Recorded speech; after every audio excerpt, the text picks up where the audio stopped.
প্রতিদিন নিত্য নতুন ভালোবাসার গল্প পেতে, দেখতে এবং শুনতে আমাদের চ্যানেলটি সাবস্ক্রাইব করে পাশে থাকা বেল আইকনটি ক্লিক করুন।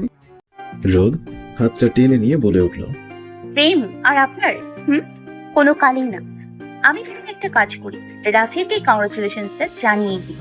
সে তো আপনার প্রেমে হাবুডুবু খাচ্ছেই, বিয়ের শখটাও জেগে গেছে নিশ্চয়। আর আপনি তো খুব আবেগী মানুষ, নিশ্চয়ই রাজি হয়ে যাবেন। রাফিয়া একদমই পুতুল টাইপ না, কপালটা এবার ভুলে গেল আপনি। রোদের কথায় মুচকি হাসলো শুভ্র। চুলগুলো ঝাঁকিয়ে শার্টের হাতা ফোল্ড করতে করতে বলে উঠল, আরে রাজি হতে পারলে তো বেশ হতো বুঝলি, বাট জ্বলন্তি কন্যা রাজি হওয়ার সিস্টেমটা খারাপ হয়ে গেছে বুঝলি। ইচ্ছে থাকলে উপায় নেই, মন মেজাজ শরীর সবকিছু অন্যদিকে ডাইভার্ট হয়ে গেছে। তাছাড়া আমার মা জন্মের আবার পুতুলটাই বোমা চাই, যেন তেন তার নাতিপুতি সব পুতুলের মতো গুলুমুলু হয় অ্যাজ ইউজুয়াল। মায়ের হুকুম শিরোধার্য, এই টাইপের ছেলে আমি। তো পুতুল টাইপ ছাড়া বিয়ে করি কেমনে বল? হ্যাঁ। রোদ অন্যদিকে মুখ ফিরিয়ে বসে রইল। নিচ থেকে কথার আওয়াজ আসছে, সবাই নিশ্চয়ই ছাদে ফিরছে। শুভ্র হুট করে রোদকে এক টানে মুখটা নিজের দিকে ঘুরিয়ে দুই গালে হাত রেখে কপালের হালকা ঠোঁটে চুমু এঁকে দিল। ধীর কণ্ঠে বলল, চুলটা বেঁধে নে। কথাটা বলেই উঠে দাঁড়িয়ে ছাদের এক কোনায় কার্নিশ ঘেঁষে দাঁড়ালো শুভ্র। কানে হেডফোন গুঁজে উল্টো দিকে মুখ করে দাঁড়িয়ে রইল, এমন ভাব যেন কিছুই হয়নি, কিচ্ছুটি না। রোদ স্তব্ধ হয়ে বসে আছে। এর মধ্যে সবাই এসে গেছে। রোদ মালা জড়ানো হাতটা ওনার নিচে লুকিয়ে বসে আছে চুপচাপ, গলা শুকিয়ে কাঠ। সবার হই হুল্লোড়ে কেন জানি সঙ্গ দিতে পারছে না একদম। চোখে জমে চলেছে বিন্দু বিন্দু জল। কিসের জল কে জানে। দুপুর 2টা। মামুদের বাসায় ঢুকতে শুভ্রর হাসির শব্দ রোদের কানে এলো। ধীর পায়ে তার রুমের পাশে উঁকি দিলেই চোখে পড়ল শুভ্রকে। খুব মনোযোগ দিয়ে বিছানা গোছাচ্ছে আর ফোন লাউডে রেখে কারোর সাথে কথা বলছে। রোদ কান পেতে শোনার চেষ্টা করতেই শুভ্রর কথা কানে এলো। দেখ শালা, রাগ উঠাবি না বলে দিলাম। আরে কি যে বলো মামু, তোরে রাগানোর তো এটাই বেস্ট টাইম। ক্যাম্পাসে থাকলে তো কিছু বললে মাইরা ভাত্তা বানাস, বাট এখন তো মারতে পারবি না। আর তুই তো আবার গালি দেস না, তো তোরে জ্বালানো শান্তিতে যেতে পারে। তবে দোষ বিশ্বাস কর, আজ আমি তোরে জ্বালাতে ফোন দিইনি। তো এতক্ষণ ধরে কি আমার সাথে প্রেম করছিস? এটা অফার কোথাকার? দোষ লাভনির লগে ঝগড়া লাগছে, ফেসবুক ইনস্টাগ্রাম নাম্বার সব ব্লক মারছে। দোষ তুই একটু ফোন দিয়ে ক না, এই লকডাউনে কি সিঙ্গেল জীবন ভাল লাগে ক, একটু হেল্প কর না মামা প্লিজ। আস্তাগফিরুল্লাহ, জীবন থাকতে না তোর এই গার্লফ্রেন্ডের নাম আমার সামনে নিবি না একদম। শালা এটা মাইয়া নাকি অন্য কিছু? আমি হ্যালো বললে এসে আই লাভ ইউ ভেবে গলায় ঝুলে পড়বে। দোষ অমন করস কেন, তুই ওর ক্রাশ হস লাইকা এমন করে। আর ক্যাম্পাসের মাইয়ার লোকে প্রেম করলে একটু একটু সহ্য করতে হয় বুঝলি। তুমি তো মামা মাইয়া গোর পাত্তাও দেও না। ওই আবৃত্তির না কি ছিল না, মাইয়াটা কি চিজ ছিল না মাম্মা, তোমারে আইসা প্রপোজ করলো আর তুমি ফোন ডাইকা দিলা। কেমনে পারস তুই? তোর সব ঠিক আছে তো? রোজার দিন লুচ্চামি থামা, সামনে থাকলে থাপড়া ইয়ে দাঁত ফেলাই দিত। একটা গার্লফ্রেন্ড সামলাতে পারিস না, ঠং করিস। শালা আব্বুল কোথাকার। আবুল তোর শ্বশুর, আমার গার্লফ্রেন্ড তো তোরটার মতন বাচ্চা না।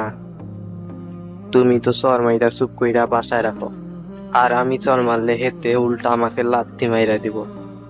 আসলে কি জিসান, তুই না অ্যাকচুয়ালি লাথি খাবারের যোগ। কি বললি? আমার শ্বশুর আবুল? অ্যাকচুয়ালি বন্ধু, ভালোই বলছিস, আবুল হলেও হতে পারে। তবে হ্যাঁ, এই শ্বশুর নিয়ে বলছিস ভালো কথা, বউ নিয়ে কিছু বলবো খবর আছে তোর। দেখছিস কখনো যে বলবো ফোন তো পিক করা কস না। তোর ফোনটা একদম ভাজা ফ্লাই বানাই ফেলছি, তাও কোনো পিক খুঁজে পাই নাই। তবে একটা হাফ পিক পাইছিলাম, খালি দাঁত বের করা হাসি। তবে দোষ হাসিটা কিন্তু জোর ছিল, ওইটা দেখায় বোঝা যায় ভাবি আমগর সেই হিট। আর আমি কোথাকার, তুই আমার ফোন চেক করিস? কিসের ভাবি? হ্যাঁ, আমার বউরে তোরা বোন ডাকবি বুঝছিস? তখন ভাবি ডাকের মাথায় গলদ, সব কটা এক একটা লুচ্চা হালাই। তোর মতো সবাই আদর্শ পুরুষ হইলে ভার্সিটির মাইয়ারা প্রেমে চিন্তায় ভুক্ত বসিস। এখন এই গা বাদ দে, লাবণীরে একটা ফোন দে।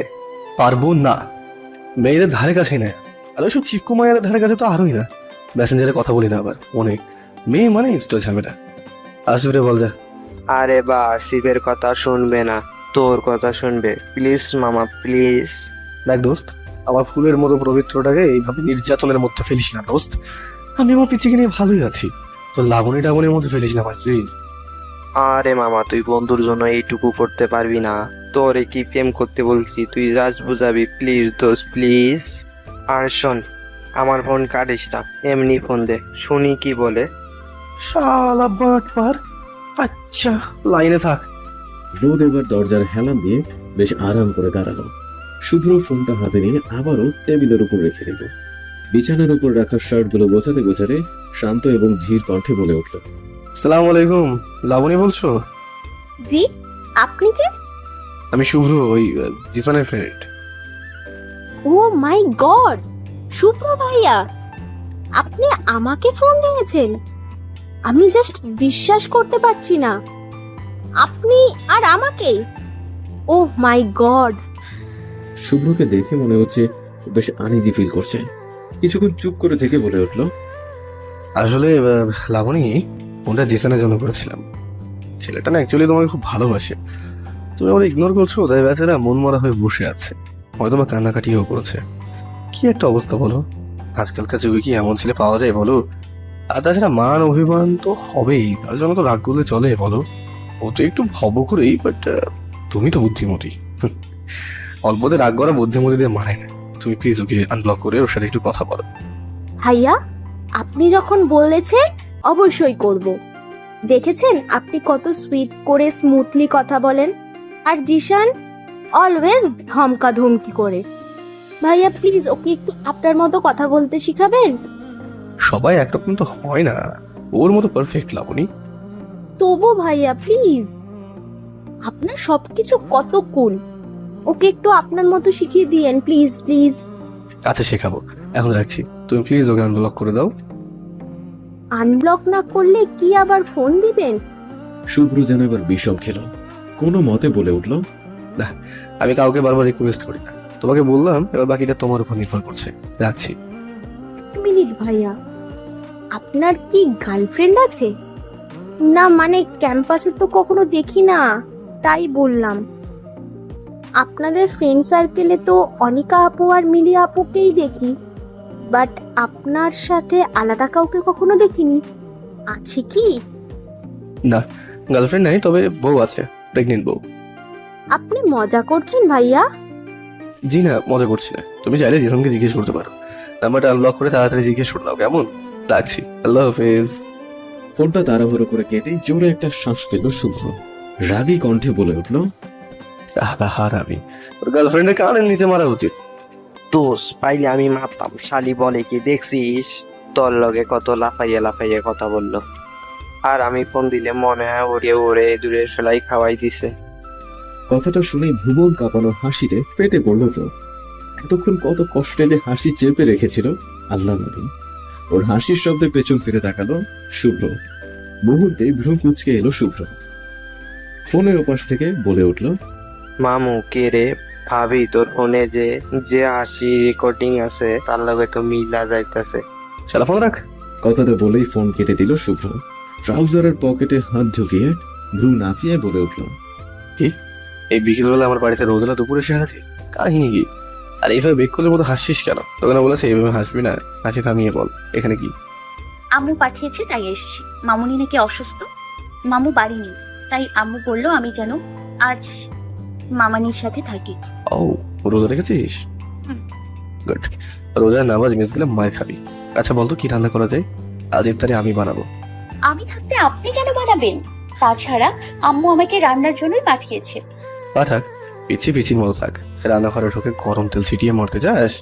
এবার চুপচাপ আমার সাথে রান্না করে চল। দূরে দাঁড়িয়ে থেকে দেখবি সব ঠিকঠাক হচ্ছে কিনা। বিরিয়ানি, বেগুনি বোট এগুলোতে চলবে না? আমি এগুলোই পারি, যদিও বেগুনির রেসিপিটা ইউটিউবে একবার দেখতে হবে। রোদ আর শুভ্র রান্নাঘরে দাঁড়িয়ে আছে। পেঁয়াজ, মরিচ, মাংস, বেগুন সব কেটে দিয়েছে রোদ। শুভ্র ইউটিউব দেখে বিরিয়ানিও রান্না করে ফেলেছে ইতোমধ্যে। বেশ ভালোই ঘ্রাণ আসছে মনে হয়। কালারটাও মোটামুটি খারাপ না।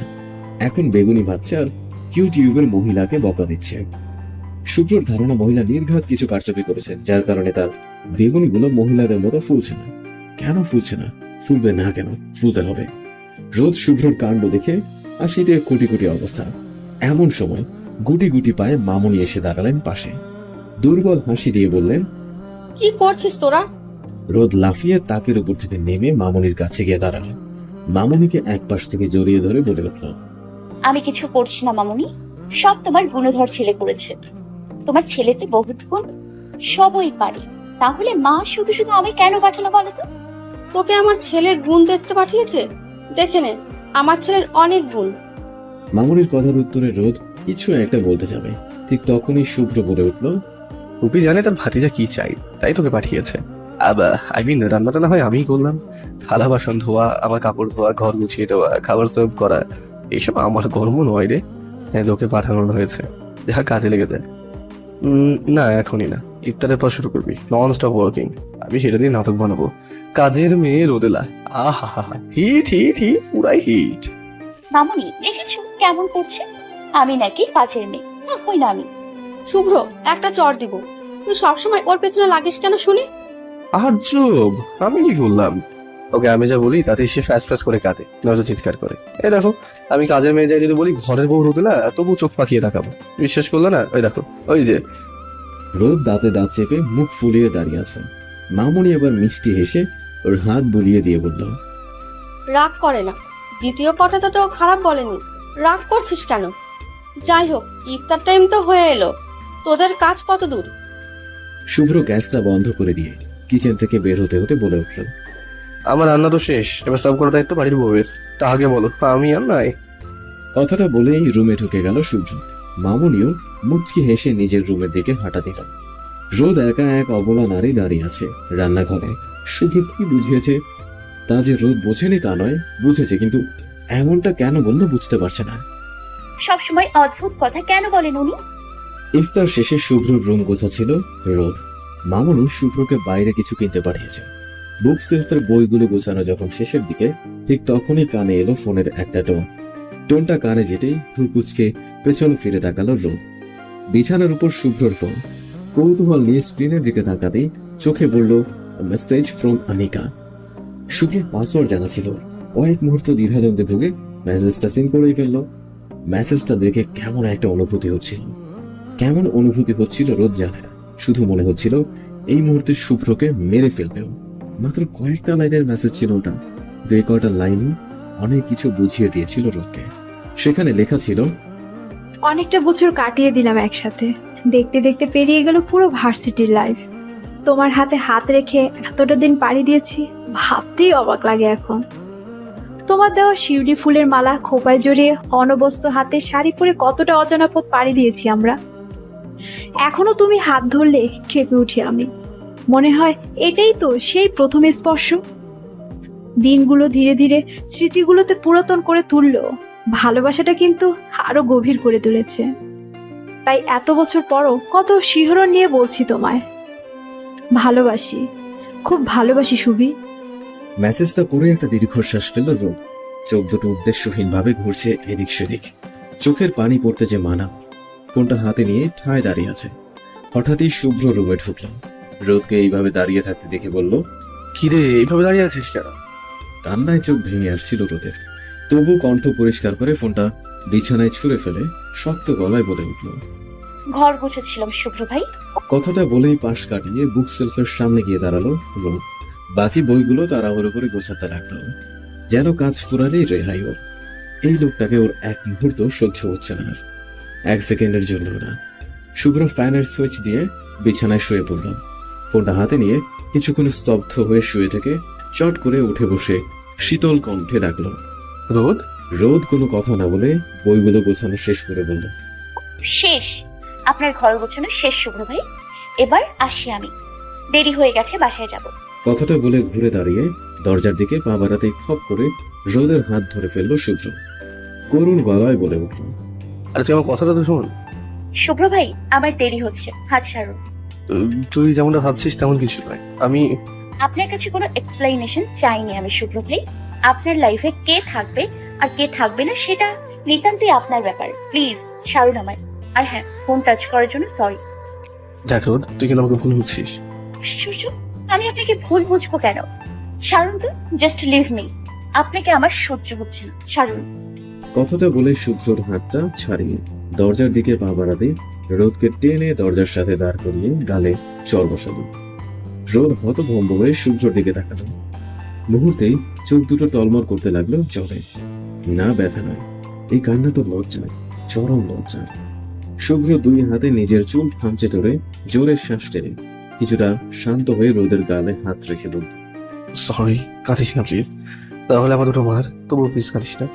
সবসময় তো জেদ জেদ করিস তুই, তখন আমার কথাটা শোন। রোদ আচমকা ধাক্কা দিয়ে সরিয়ে দিল শুভ্র। শুভ্র রোদকে আবারও ধরার আগেই রুম থেকে বেরিয়ে গেল। ড্রয়িং রুমে যেতেই দেখা হলো মামুনির সাথে। উনি অবাক চোখে বললেন, কোথায় যাচ্ছিস? আর গালে অমন লাল হয়ে আছে কেন? বাসায় যাচ্ছি মামনি, অ্যালার্জির সমস্যা হচ্ছে খুব, ট্যাবলেট নিতে হবে। দেখো না গাল চুলকে লাল করে ফেলেছি। অন্য একদিন এসে থাকবো, আজ যাই। একা যাবে নাকি? শুভ্রকে পাঠাই, ও গিয়ে ট্যাবলেট আনুক, তোর যেতে হবে না। না মামুনি, আমি বাসায় যাব। কথাটা বলে সামনে এগোতে রোদকে আর মামুনিকে অবাক করে দিয়ে আবারও ওর হাত চেপে ধরলো শুভ্র। মামুনি ভ্রু কুচকে তাকিয়ে আছে। রোদ রাগী চোখে তাকাতেই বলে উঠলো শুভ্র, দেখ রোদ, ওর সাথে আমার সম্পর্কটা। হাতটা ছাড়ুন শুভ্র ভাই। রোদ প্লিজ।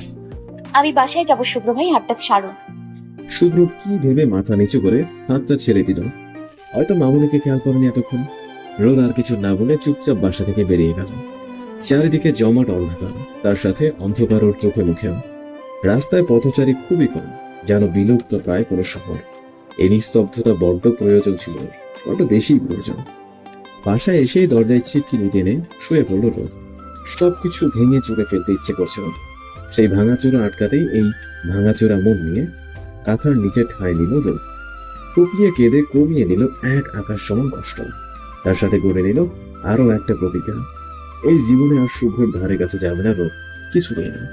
বিকেল 3টা, রুমে বসে চিপস খাচ্ছে রোদ। তখনই শুভ্রর কথা কানে।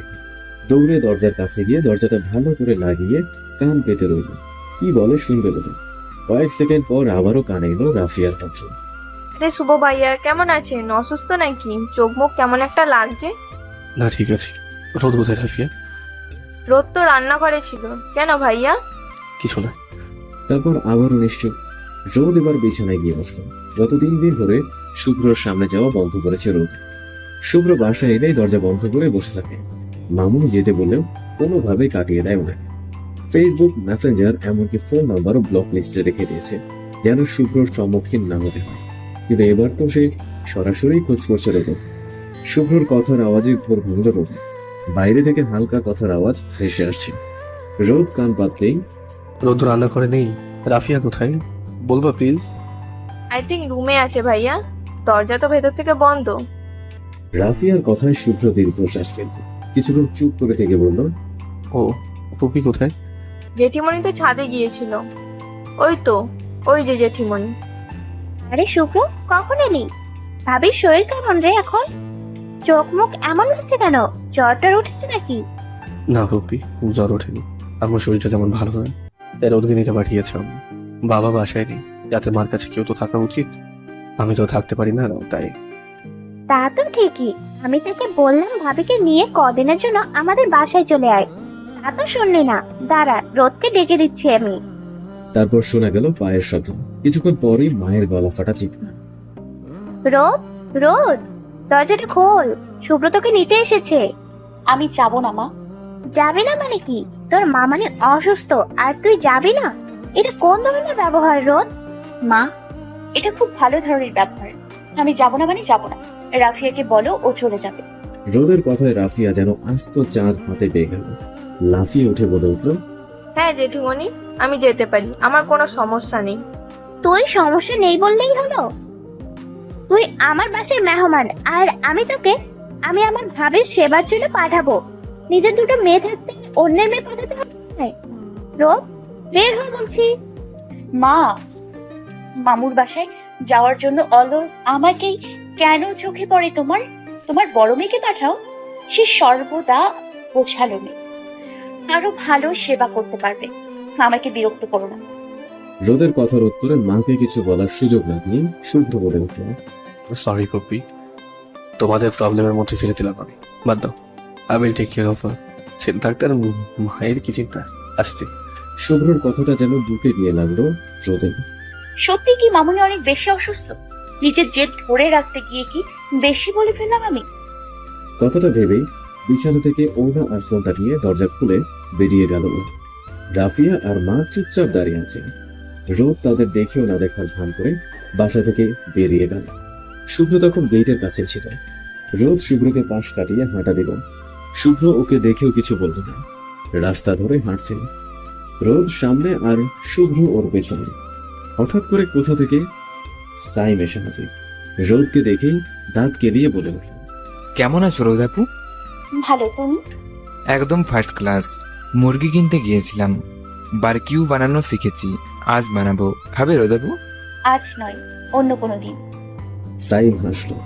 রোদের পেছনে শুভ্রকে দেখে একরকম লাফিয়ে উঠল সে। এলাকার প্রিয় শুভ্র ভাই বলে কথা। তাকে দেখে খুশিতে গদগদ হয়ে বলে উঠল, ভাইয়া কেমন আছো? আমি সেকেন্ড ক্লাস আছি শালাবাবু। শুভ্রর মুখে শালাবাবু শুনে ঘাড় ঘুরিয়ে মুখ উচকে তাকালো রোদ। উনি সামিয়া আপুর সাথে কোনো রিলেশন আছে নাকি? কথাটা মনে পড়তে রাস্তার ইট তুলে এক বাড়িতে মাথা ফাটিয়ে দিতে রোদের ইচ্ছে করছে শুভ্র। রোদের পেশিতে পেশিতে যখন রাগ রিরি করছে, ঠিক তখন সাইম সবকিছুকে উড়িয়ে দিয়ে বলে উঠল, কোথায় গিয়েছিলে ভাইয়া? আজকে বারবিকিউ করব, চলো না আমার বাসায়। তোর বোনের বাপের বাড়ি গিয়েছিলাম, এখন সোজা বাসে যেতে হবে। অন্য কোনোদিন তোর বানানো বারবিকিউ খাবো, তোকে নতুন রেসিপিও শিখিয়ে দেবো। এবার বাড়ি যা। আচ্ছা ভাইয়া। কথাটা বলে মাথা দুলিয়ে দুলিয়ে চলে গেল সাইম। রোদ একবার শুভ্রর দিকে রাগী চোখে তাকিয়ে আবারও হাঁটা দিল। শুভ্র রোদের পিছু পিছু হাঁটতে লাগে। কয়েক পা এগোতেই বলে উঠল, ইস, চারপাশে কি গরম। রোদ দাঁতে দাঁত চেপে শুভ্রর দিকে তাকাতেই কেসে উঠল সে। জোরপূর্বক হাসি টেনে নিয়ে বলল, গরম লাগছে তো তাই বললাম, আর অন্য কিছু নয়। শুভ্রর কথায় রাগে ফুঁসতে ফুঁসতে 15 মিনিটের রাস্তা 10 মিনিটে পার করল রোদ। দরজায় কলিং বেল বাজাতেই দরজা খুলে দিলেন মামুন। রোদকে দেখে মিষ্টি হেসে বলে উঠলেন, রোদরানি এসেছে দেখছি, মামনিকে ভুলে গেছিস একদম। তোমাকে ভোলা তো ইম্পসিবল মামুনি। এখন ঝটপট বলো কি কি খাবে ইফতারে, টাইম অনেক কম। ওরে বাবা, পিচিটার কি বড় বড় কথা, বিয়ে দিয়ে দেওয়া যাবে এখনই। রোদের গাল টিপে বলল, কিন্তু আর পাকামো করতে হবে না তোমায়, চুপচাপ বসে থাকো, আমি রান্না করছি।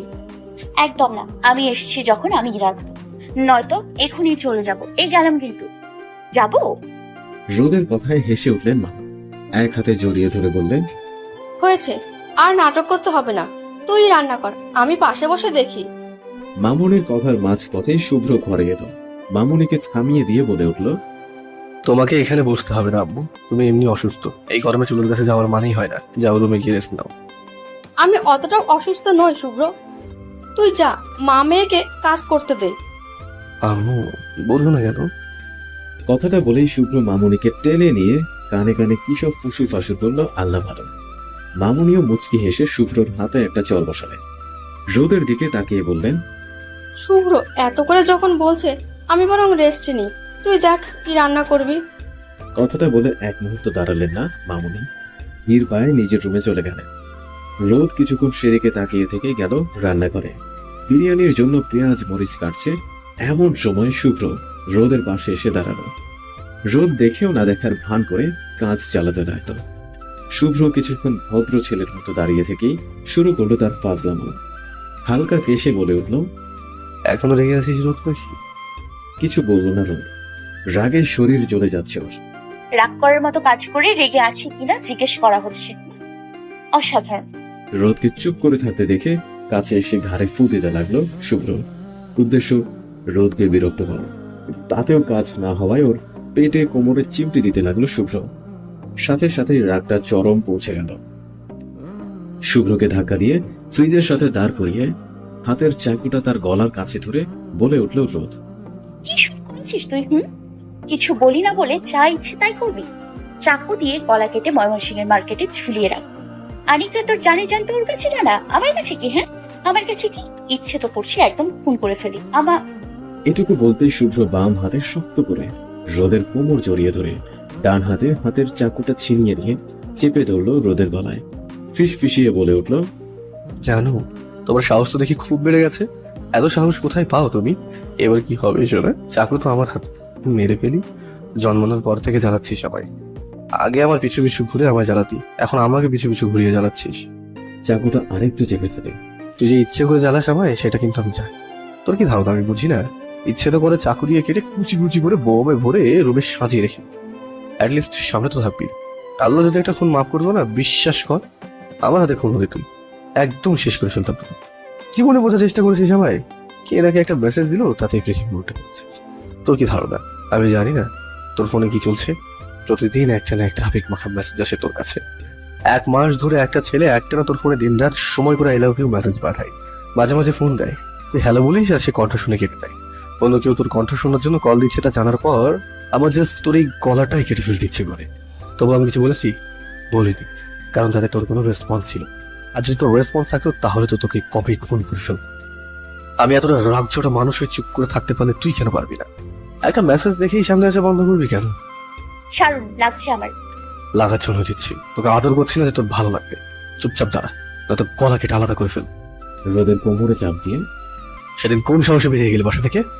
ওয়েট, আগে আপনার ভুল ধারণা ভেঙে নিন, তারপর সারা রাত শাস্তি চলবে আপনার। আপাতত শাস্তি স্টপ। কথাটা বলে রোদকে ছেড়ে দিয়ে কাউকে ফোন লাগালো শুভ্র। ফোনটা লাউডে নিয়ে রোদের সামনে ধরল। রোদ এক হাতে কোমর আরেক হাতে গলা চেপে ধরে দাঁড়িয়ে আছে। 2 জায়গাতে ব্যথা করছে খুব। কিছুক্ষণ ওর ওপাশ থেকে সুমিষ্ট কণ্ঠে কথা বলে উঠল একটা মেয়ে। Hello, hello my food. এতদিন হলো কেন ফোন ধরতে? হ্যাঁ, অসভ্য মহিলা কোথাকার। ইফতার বানাচ্ছিলাম, পুড়ে যাবে তো তাই। আমাকে জ্বালিয়ে পুড়িয়ে তুই ইফতার পোড়া বাতাচ্ছিস? হ্যাঁ, বেয়াদব কোথাকার। আরে বেশ, আমি কি করলাম? হারামি, জানিস না কি করেছিস? ওই 3rd ক্লাস মাকে মেসেজ কেন পাঠিয়েছিস আমায়? এখন আমার জীবন নিয়ে টানাটানি। বিয়ের পর জামাইয়ের মার খাবি তুই, দেখে নিস। ওহ শিট, রোদ এখনো রেগে আছে নাকি? না, তোমার অত সুন্দর মেসেজ দেখে রোদ রেগে থাকবে, আমাকে সাহায্য করবে। জাফর কোথাকার। আমি কি জানতাম নাকি এত কিছু হয়ে যাবে? জিসানকে বা আসিফকে এই মেসেজ পাঠালে ওরা এটা নিয়ে ট্রোল করতো, তাই তো অমন না করে তোর কাছে পাঠিয়েছি। আর তাছাড়া তোরে নিয়ে প্রেমময় বাক্য বলাই যায়, ফিল আসে একটা। চুপ কর বোন, সব ফিল তোর জামাইয়ের জন্য তুলে রাখ।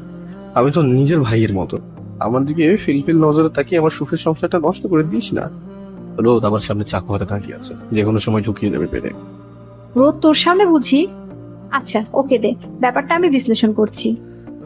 বিশ্লেষণ করে ফেলও শুনছি। হ্যালো রোদ। জি আপু। তুমি কেমন আছো আপু? জি ভালো, আপনি? আমিও ভালো। এই দেখো না, আমার জন্য তোমাদের মধ্যে কি একটা ঝামেলা হয়ে গেল। আমি আসলে এত কিছু ভেবে দেইনি মেসেজটা। আমাদের ক্যাম্পাসের গ্রুপে ট্রুথ ডিয়ার হচ্ছিল, দুর্ভাগ্যবশত আমি ডিয়ার নেই। আর আমাকে কোনো এক ছেলেকে রোমান্টিক একটা মেসেজ সেন্ড করতে বলা হয় এবং প্রমাণ হিসেবে তার স্ক্রিনশটও দিতে বলা হয়। আমি পড়ে যে ফ্যাসাদে জিসান, আসিফ, অনিকেত ওদের দিলে ওরা এটা নিয়ে ট্রোল করতো, আমাকে নিয়ে অনেক পচাতো। কিন্তু সেই দিক থেকে শুভ্র সেফ। শুভ্র কখনোই এমন টাইপ কাজ করবে না, তাই আর কিছু না ভেবেই ওকে সেন্ড করে দিলাম। আর তুমি সেই মেসেজটা দেখেই রেগে বোম হয়ে গেলে। শুভ্র সেদিন আমায় কি পরিমাণ ঝাড়ছে জানো তুমি? প্লিজ আর রাগ করে থেকো না, নয়তো শুভ্র আমায় সত্যি সত্যি তোমাদের বক্ষপত্রে চুবাবে। রোদ শুনছো? জি আপু, শুনছি। গ্রেট, তো ফটাফট তোমার আগে পানি ঢাললো আর আমার দোস্তটাকে একটু শান্ত করো, ওর মাথাটা গেছে। একটা থাপ্পড় মারবো। আমার মাথা গেছে না? পর্দার এমন গদগদ টাইপ মেসেজ পাঠালে না, তোকে আমি গুনে গুনে 100 বার বম্বপুরতে চুবাবো বলে দিলাম কিন্তু একবারে। শিক্ষা হয়ে গেছে রে, জীবনে আর ট্রুথ আর ডেয়ার খেলতাম না আমি। ভালো ডিসিশন, এবার যা গিয়ে ইফতার পড়া। ওহ শিট, আমার ইফতার বাইরে। আর এই যে শুভ্র পুস্কি, তোর উনি কোনো মেয়ের দিকে তাকায় না, বুঝলা? সো তোমার এই ছোট্ট মাথা এত ঘামিও না তো। কুল বেবি। এই তুই যাবি? থমকাস কেন হারামি? যাচ্ছি তো, বাই রোদ। শুভ্র ফোনটা কেটে রোদের দিকে তাকালো। রোদ মাথা নিচু করে চুপচাপ দাঁড়িয়ে আছে। চপ ওর খাওয়ার জন্য মানসিকভাবে প্রস্তুত, কিন্তু রোদের এত সব প্রস্তুতিতে জল ঢেলে শুভ্র চুলোর পাশে পা ঝুলিয়ে বসে পড়ল। রোদের গায়ে একটা পেঁয়াজ ছুঁড়ে মেরে বলে উঠল, কিরে দাঁড়িয়ে আছিস কেন? রান্না কর। এখন কিছুই করবো না, রোজাদার ব্যক্তি ওইসব কিছু করা যাবে। আগে ইফতার শেষ হোক, তারপর বুঝবি। রোদ সন্দেহী চোখে শুভ্র দিকে তাকিয়ে আছে। তার মাথায় কি চলছে তা বোঝার সাময়িক চেষ্টা মাত্র, কিন্তু প্রতিবারের মতো এবারও ব্যর্থ হতে হলো ওকে। আর এই কথাটা বিশ্বাস করে নিতে হলো যে শুভ্রকে বোঝা ওর সাধ্যে নেই। রোদ একটা দীর্ঘশ্বাস ফেলে পেঁয়াজ কাটতে কাটতে জিজ্ঞেস করলেন। ফ্রিজে টক দই আছে? শুভ্র গেম খেলছিল, ফোনের দিকে তাকিয়ে থেকেই বলে উঠল, কেন খাবি? না, বিরিয়ানিতে লাগবে। রোদের কথায় ছোট্ট করে বললেন। নেমে গিয়ে ফ্রিজ থেকে দুধ বের করে বাটিতে ঢাললো শুভ্র। রোদের হাত থেকে চাকুটা কেটে নিয়ে লেবু কেটে লেবুর রস ঢাললো দুধে। চাকুটা আবারও ওর হাতে ধরিয়ে দিয়ে বলে উঠল, তুই পেঁয়াজ কাটতে কাটতে টক দই হয়ে যাবে। কথাটা বলে দুধের বোতলটা ফ্রিজে রেখে রোদের সামনে মিষ্টির বাটি রাখতে রাখতে বলল। খেতে খেতে কাজ কর, কালো মিষ্টি তো তোর প্রিয়। রোদ অবাক চোখে শুভ্রর দিকে তাকালো। এটা কি সত্যি শুভ্র কিনা তাই বোঝার চেষ্টা করল। রোজার দিন খেতে বলার মানুষ তো শুভ্র নয়, তাহলে? রোদকে এইভাবে তাকিয়ে থাকতে দেখে বলে উঠল শুভ্র, এইভাবে তাকানোর কিছুই নেই, ঠিক আছে? আমি জানি তুই রোজা না, তোর সাথে দেখা হলেও তোর সম্পর্কে সবই জানা আমার। তো ভাবনা মেরে খা। রোজা যেহেতু রাখিসনি, শুধু শুধু না খেয়ে থাকার তো কোনো মানে হয় না, তাই না? আপনি কি করে জানলেন? রোদের কথায় বাঁকা হেসে চোখ টিপল শুভ্র। তার হাসি দেখে গা জ্বলে গেল রোদের। বিড়বিড় করে বলে উঠল, অসভ্য। রোদের কথায় পাত্তা না দিয়ে আবারও গেমস খেলায় মেতে উঠল শুভ্র। বিরিয়ানি রান্নার প্রায় শেষের দিকে হঠাৎই বলে উঠল, আচ্ছা, ঈদের শপিং করবি না? না, না মানে? না কেন? বাসা থেকে বের হব না। তো ঈদের জামাতেই কি করব? ঈদের জামা পরে কি কম্বলের নিচে শুয়ে থাকবো? তাই বলে কিছুই কিনবি না? এটা কিছু হলো?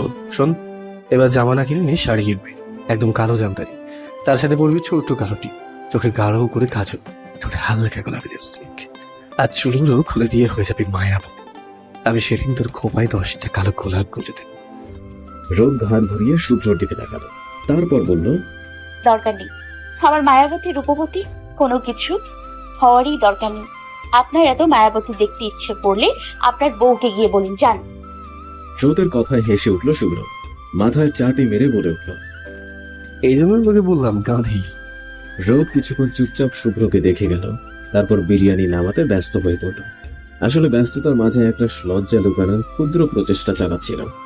ব্যস্ততার আড়ালে লজ্জা লুকানোর কি অপরিসীম ব্যস্ততা ওর। রোদের একমাত্র মামুর একমাত্র ছেলে শুভ্র। শুভ্রর সাথে ওর সাপে নেউলের সম্পর্কটা জন্মগত নয়, আর শুভ্রকে আপনি বলে ডাকাটাও রোদের জন্মগত অভ্যাস নেই। মার কাছে শুনতো রোদ, ছোট্ট সময় শুভ্র ওদের বাসায় এলে সারাটা দিনই শুভ্রর গলায় ঝুলে থাকতো রোদ, নয়তো পেছন পেছন ঘুরে বেড়াতো সারাক্ষণ। বলতে গেলে অনেকটাই শুভ্র পাগল টাইপ ছিল রোদ, কিন্তু ধীরে ধীরে সবকিছুই পরিবর্তন হয়। রোদরা থাকতো শেরপুরের শহরে আর শুভ্ররা থাকতো ময়মনসিংহে। রোদ যখন মাত্র প্লেতে ভর্তি হয় তখন শুভ্র ক্লাস 5 স্টুডেন্ট। ধীরে ধীরে শুভ্রের পড়ার চাপ বাড়ে আর ধীরে ধীরে রোদের সাথে তার যোগাযোগটাও কমে আসে। সাথে কমে আসে শুভ্রের প্রতি রোদের পাগলামোটাও। এক সময় রোদের বাবা ডিসিশন নিলেন ময়মনসিংহে বাড়ি কিনবেন। রোদের মা তো অনেক খুশি, যখন ইচ্ছে ভাইয়ের বাসায় ছুটতে পারবে। যাই হোক, রোদের বাবার সিদ্ধান্ত মতে শেরপুরে নিজের বাড়ি রেখে বাড়ি জমালো ময়মনসিংহে। তখন রোদ ক্লাস 3-তে পড়ে আর শুভ্র ক্লাস 8-এ কি 9-এ পড়ে। শুভ্র অ্যাজ ইউজুয়াল ভালো স্টুডেন্ট, তাই অলওয়েজ পড়াশোনা নিয়ে ব্যস্ত থাকতেন। রোদরা ময়মনসিংহে থাকলেও শুভ্রর সাথে রোদের দেখা হয়নি বললেই চলে। রোদরা তখন 3 সালে একটা ভাড়া বাড়িতে থাকতো আর শুভ্ররা থাকতো চরপাড়ায় নিজস্ব বাড়িতে। ত্রিশাল আর চরপাড়ার মাঝে দূরত্ব অনেক। এত টাইম নষ্ট করে এখানে আসা মানে শুভ্রর পড়াশোনায় লস, বলতে গেলে ব্যাপক লস। রোদও ছিল ঘর কোনো টাইপের মেয়ে, তাই আর মামুর বাড়িতেও যাওয়া হয়ে ওঠেনি। ততদিনে শুভ্র আর রোদের পরিচয়টা হয়ে গেছিল, মানে নাম মাত্র পরিচয়। রোদ শুধু এটাই জানতো ওর একটা মামাতো ভাই আছে যে কিনা অনেক বেশি ট্যালেন্টেড। শুভ্র হয়তো রোদের সম্পর্কে এতটুকুই জানতো। তারপর 2015 সাল, রোদ তখন জিএসসি এক্সাম দিয়েছে মাত্র। সেই সময় চরপাড়ায় রোদের মামুর বাসা থেকে 10-15 মিনিটের দূরত্বে জায়গা কিনে বাসা কমপ্লিট করলেন বাবা। রোদরা উঠে পড়লো নতুন বাড়িতে। নতুন বাড়িতে ওঠার পর সবাইকে যখন দাওয়াত করা হলো তখনও শুভ্র এলো না। শুভ্র তখন সুদূর চট্টগ্রামে চুয়েটের কোন একটা ক্লাসে ইঞ্জিনিয়ারিং এর বই মুখস্থ করছেন। রোদ মার কাছে শুনেছিল শুভ্রর মনটাও নাকি তখন ছিল ব্যাপক খারাপ। বেচারা অ্যাডমিশনের আগে আগে অসুস্থ হয়ে পড়ায় বুয়েটে চান্স পায়নি বলে তখন সে ছিল ব্যাপক হতাশ। তার কি তখন এসব মিলাদ মাহফিল মন দেবার সময় আছে? একদম না। এর পরের 2 বছর শুভ্র রোদের বাসায় বেশ কয়েকবার এসেছে, কিন্তু কাকতালীয় ভাবে রোদের সাথে দেখা হয়ে ওঠেনি। শুভ্র যখন এসেছে দেখা গেল রোদ স্কুলে বা কোচিং এ, নয়তো ঈদের ছুটিতে চলে এসেছে গ্রামের বাড়ির দিকে। আবার রোদ যখন মামুদের বাসায় গিয়েছে দেখা গেছে শুভ্র তখন চট্টগ্রামে। বছরের বেশিরভাগ সময় শুভ্র চট্টগ্রামেই পড়ে থাকত। ভার্সিটিতে ভারী রকমের ছুটি পেলেই বাড়ি ফিরত সে, নয়তো না। এভাবে দুটো বছর কেটে যাওয়ার পর এলো শুভ্রর সাথে রোদের দেখা হওয়ার দিন। একই শহরে থাকার পরও পুরো 11 বছর পর শুভ্রর সাথে রোদের দেখা হতে চলেছিল সেদিন। ব্যাপারটা সত্যি অদ্ভুত। রোদ নিজে যখন ভেবেছে ওর নিজের কাছেও ব্যাপারটা ভীষণ অদ্ভুতই লেগেছে। এনিওয়েজ, এবার মেইন পয়েন্ট আসা যাক। শুভ্রর সাথে যখন রোদের দেখা হয় তখন 2017 সাল। রোদ মাত্রই 10ম শ্রেণীতে উঠেছে। জানুয়ারি মাসের প্রথম দিকে শীতের রাত ছিল ওটা। রোদ চুলগুলো 2 বেনি করে মাথায় লাল টকটকে একটা শীতের টুপি পরেছিল। গায়ে ছিল একটা সাদা টি শার্টের সাথে কালো জিন্সের জ্যাকেট, তার সাথে ছিল কালো রঙের প্লাজো। সবাই মিলে ড্রয়িং রুমে লুডো খেলছিল। ঠিক তখনই কলিং বেলের শব্দ কানে এলো। একজন আরেকজনের দিকে তাকিয়ে চোখের ইশারা করতে করতে শেষ পর্যন্ত রোদকে উঠতে হলো দরজা খোলার জন্য। ধীর পায়ে হেলে দুলে দরজা খুলে তাকাতেই দেখে মামুনি। মামুনি মানে রোদের জন্য একটা এক্সট্রা আদর, তাই মামুনিকে দেখেই খুশিতে লাফিয়ে উঠে দৌড়ে গিয়ে মামুনিকে জড়িয়ে ধরে বলেছিল, কেমন আছো তুমি মামনি? কতদিন আসো না, আমাকে তো ভুলেই গেছো। মামুনি শুধু হেসে কপালে চুমু খেয়েছিলেন সেদিন। রোদও হেসে মামুনিকে ছেড়ে দাঁড়াতেই চোখে পড়েছিল একটা ছেলে। মামুনির পেছনে একটু দূরেই পকেটে হাত রেখে স্ট্রেট দাঁড়িয়ে রোদের দিকেই তাকিয়েছিল শুভ্র। গায়ে অ্যাশ রঙের একটা টি শার্টের সাথে ব্লু জ্যাকেট। রোদ অবাক চোখে তাকিয়েছিল শুধু। প্রথমত ছেলেটাকেও চেনে না, দ্বিতীয়ত ছেলেটা একটু বেশি সুন্দর ছিল। এখন ভাবলেই হাসি পায়, তখন কত বুদ্ধুরাম ছিল রোদ।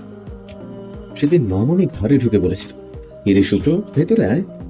তখনই রোদ বুঝতে পেরেছিল এটাই ওর বিখ্যাত মামাতো ভাই, ওর শুভ্র ভাই। রোদ সেদিন দৌড়ে নিজের রুমে চলে আসে। কি ভীষণ লজ্জাটাই না পেয়েছিল সেদিন। উফ, কিছু মুহূর্তের জন্য ভেবেছিল আর শুভ্রর সামনে যাবে না, কিন্তু রোদের মার চেঁচামেচিতে সেদিনও বের হতে হলো রোদকে। রোদ যখন বের হলো ড্রয়িং রুমে শুভ্র ছিল না। সেই সুবাদে সবার সাথে আবারও হাসি ঠাট্টায় মেতে উঠেছিল রোদ। শুভ্রর কথাটা একরকম ভুলেই গিয়েছিল। গল্পের মাঝে রোদের আম্মু হঠাৎই বলে উঠছিল, রোদ, ছাদে যে আচারের বয়ামটা শুকাতে দিয়েছিলাম সেটা তো আনা হয়নি রে। চট করে গিয়ে নিয়ে আয় তো। তোর মামানিকে এক বয়াম আচার দিয়ে দিব। যা যা, জলদি যা। রোদও আর দেরি করেনি, মার কথায় দৌড়ে গিয়েছিল ছাদে। ছাদে গিয়ে বয়ামগুলো হাতে নেবে তার আগেই পেছন থেকে কারো কণ্ঠ ভেসে এলো কানে, এই পিচ্ছি, এদিকে তাকাও। নির্জন ছাদে অপরিচিত কারো কণ্ঠ শুনে রোদ তো ভয়ে মরে মরে অবস্থা। মনে মনে দোয়া দরুদ পড়ে পেছনে না ঘুরে দৌড় দিবে কি দিবে অবস্থা। ঠিক তখনই ডান হাত ধরে নিজের দিকে ঘুরিয়ে দাঁড় করানো ওকে। রোদ চোখে মুখে একরাশ ভয় ভাসিয়ে সামনে তাকাতেই দেখে কোনো ভূত নয় শুভ্র। যদিও তখন সে ভূতের চেয়েও বেশি ভয়ঙ্কর ছিলেন রোদের জন্য। শুভ্র একদম ফর্সা একজন মানুষ, তার সাথে ঠোঁটগুলো কালচে লাল। রুহি রোদের ভাইয়া, আম্মু, মামুনি, মামু সবাই একদম সাদা ফর্সা, তাই ফর্সা মানুষ দেখে রোদ অভ্যস্ত। কিন্তু শুভ্র একদমই অন্যরকম ছিল। সাদা মুখের সাথে খোঁচা খোঁচা দাড়িগুলো খুব মানিয়েছিল সেদিন। সুঠাম বড় সড়ো শরীর ছিল তার, ওই হিসেবে রোদ ছিল পিঁপড়াটাই, আর হওয়ারও ছিল তাই। রোদ তখন মাত্র 10ম শ্রেণীর স্টুডেন্ট, আর শুভ্র ইঞ্জিনিয়ারিং 3য় বর্ষের দামড়া ছেলে। রোদ যখন শুভ্রর দিকে চোখ বড় বড় করে তাকিয়ে থাকতে ব্যস্ত, তখন শুভ্র হাত ছেড়ে দিয়ে কিছুটা দূরে দাঁড়িয়ে বলেছিল, কোন ক্লাসে পড়ো তুমি পিচ্ছি? নাম কি? বাসা কোথায়? শুভ্রর কথায় চরম অবাক হয়েছিল রোদ। আমার বাসায় দাঁড়িয়ে থেকে আমার বাসার কথা উনি জিজ্ঞেস করছেন, কি অদ্ভুত। রোদকে চুপ করে থাকতে দেখে ভ্রু কুচকে তাকিয়ে আবারও একই কথা জিজ্ঞেস করেছিল শুভ্র। রোদ ভয়ে ভয়ে আস্তে করে বলেছিল, আমার নাম রোদ, এটাই আমার বাসা। এইটুকু বলতেই চোখ বড় বড় করে তাকিয়েছিল শুভ্র। আবারও হাত টেনে ধরে নিজের একদম কাছে দাঁড় করে বিস্ময় মাখা কণ্ঠে বলে উঠেছিল, কি রোদ, ওই পুঁথিটা? I can't read it. শুভ্রর কথার কোনো উত্তরই খুঁজে পাচ্ছিল না।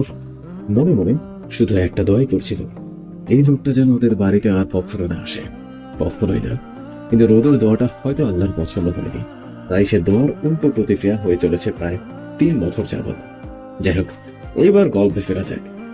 রোদ যখন মনে মনে দোয়া দরুদ পড়ছিল আর মনে প্রাণে চাচ্ছিল শুভ্র ভাই নামক প্রাণীটা এই মুহূর্তে ওর সামনে থেকে সরে যাক, এখনই যাক, ঠিক তখনই রোদের নরম হাতটা আরো শক্ত করে চেপে ধরে ওকে আর একটু কাছে দাঁড় করিয়ে মাথাটা নিচু করে ওর দিকে তাকিয়ে রইল শুভ্র। রোদ চোখ পিটপিট করে ভয়ে ভয়ে শুভ্রর দিকে তাকাতেই চোখ ফিরিয়ে নিয়ে অন্যদিকে তাকিয়ে হেসে উঠেছিল শুভ্র। তার সেই হাসির কারণটা এখনো রোদের অজানা। একটু হেসে নিয়ে সোজা হয়ে দাঁড়িয়ে তার ঘন পাপড়িতে ঢাকা চোখ দুটো রোদের মুখের দিকে স্থির করে বলে উঠেছিল, রোদু, ছোটবেলা তো তুই পেটনি ছিলি, এখন আরো ভয়ানক ধরনের পেটনি হয়ে গেছিস। আচ্ছা, এত স্কুলের বাচ্চা ছেলে মেয়েরা তোকে দেখে অজ্ঞান টজ্ঞান হয়ে যায় না? প্রাইমারি স্কুলে পড়িস নাকি প্রাইভেটে? শুভ্রর কথায় মুখ ফুলিয়ে চুপ করে দাঁড়িয়েছিল তখন রোদ। সেই মুহূর্তে শুভ্রর সাথে মোটেও কথা বলতে ইচ্ছে করছিল না। রুহি তো বলতো ছোটবেলায় রোদ অনেক কিউট ছিল, ছোট ছোট আঙুল আর কিউট কিউট ফেস ছিল ওর। কই, কেউ তো ওকে বলেনি যে দেখতে পেতনির মতো ছিল। কতগুলো ভাবতেই মন খারাপ হয়ে গিয়েছিল রোদের। বাচ্চাদের মতো কি বাচ্চা চিন্তাই না করতো তখন। রোদকে চুপচাপ দাঁড়িয়ে থাকতে দেখে দুই বেনির একদিকে শক্ত করে টান দিয়ে বলে উঠেছিল শুভ্র, ওই কি জিজ্ঞেস করছি, উত্তর দে। রোদ তখন মনে মনে ভাবছিল, এই বিশ্রী লোকটার মাথায় একটা ইট মারতে পারলে কত শান্তি পেতাম আমি। সিঁড়ি দিয়ে নামতে গিয়ে পা পিছলে পড়ে গেলেও বেশ হতো। কিন্তু মুখে বলেছিল, আমি প্রাইমারিতে পড়ি না, এবার ক্লাস 10-এ পড়ি, 18তে এসএসসি দিব। রোদের কথা শুনে শুভ্র যেন অবাকের চরম মাত্রায় পৌঁছে গেছিল। কিছুক্ষণ চুপচাপ তাকিয়ে থেকে বিড়বিড় করে বলে উঠেছিল, জি নাথিং। তুই যে এসএসসি দিবি এটা শুনে আমার মিউচুয়াল হার্ট অ্যাটাক হয়ে গেছিল।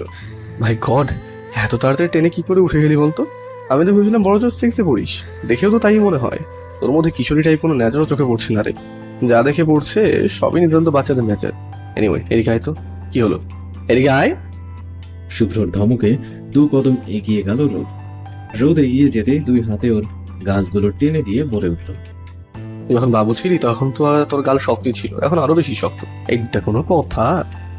রোদের এমন বিহেভে রোদ ঝটপট শুভ্রর থেকে কিছুটা দূরে দাঁড়িয়েছিল। গালে হাত দিয়ে ভ্রু কুঁচকে তাকিয়েছিল শুধু। শুভ্রর কোনো কথাই তখন পছন্দ হচ্ছিল না রোদের। ইচ্ছে হচ্ছে ছেলেটাকে ছাদ থেকে ধাক্কা দিয়ে এক ধাক্কায় আল্লাহর কাছে পাঠিয়ে দিই। যাবো।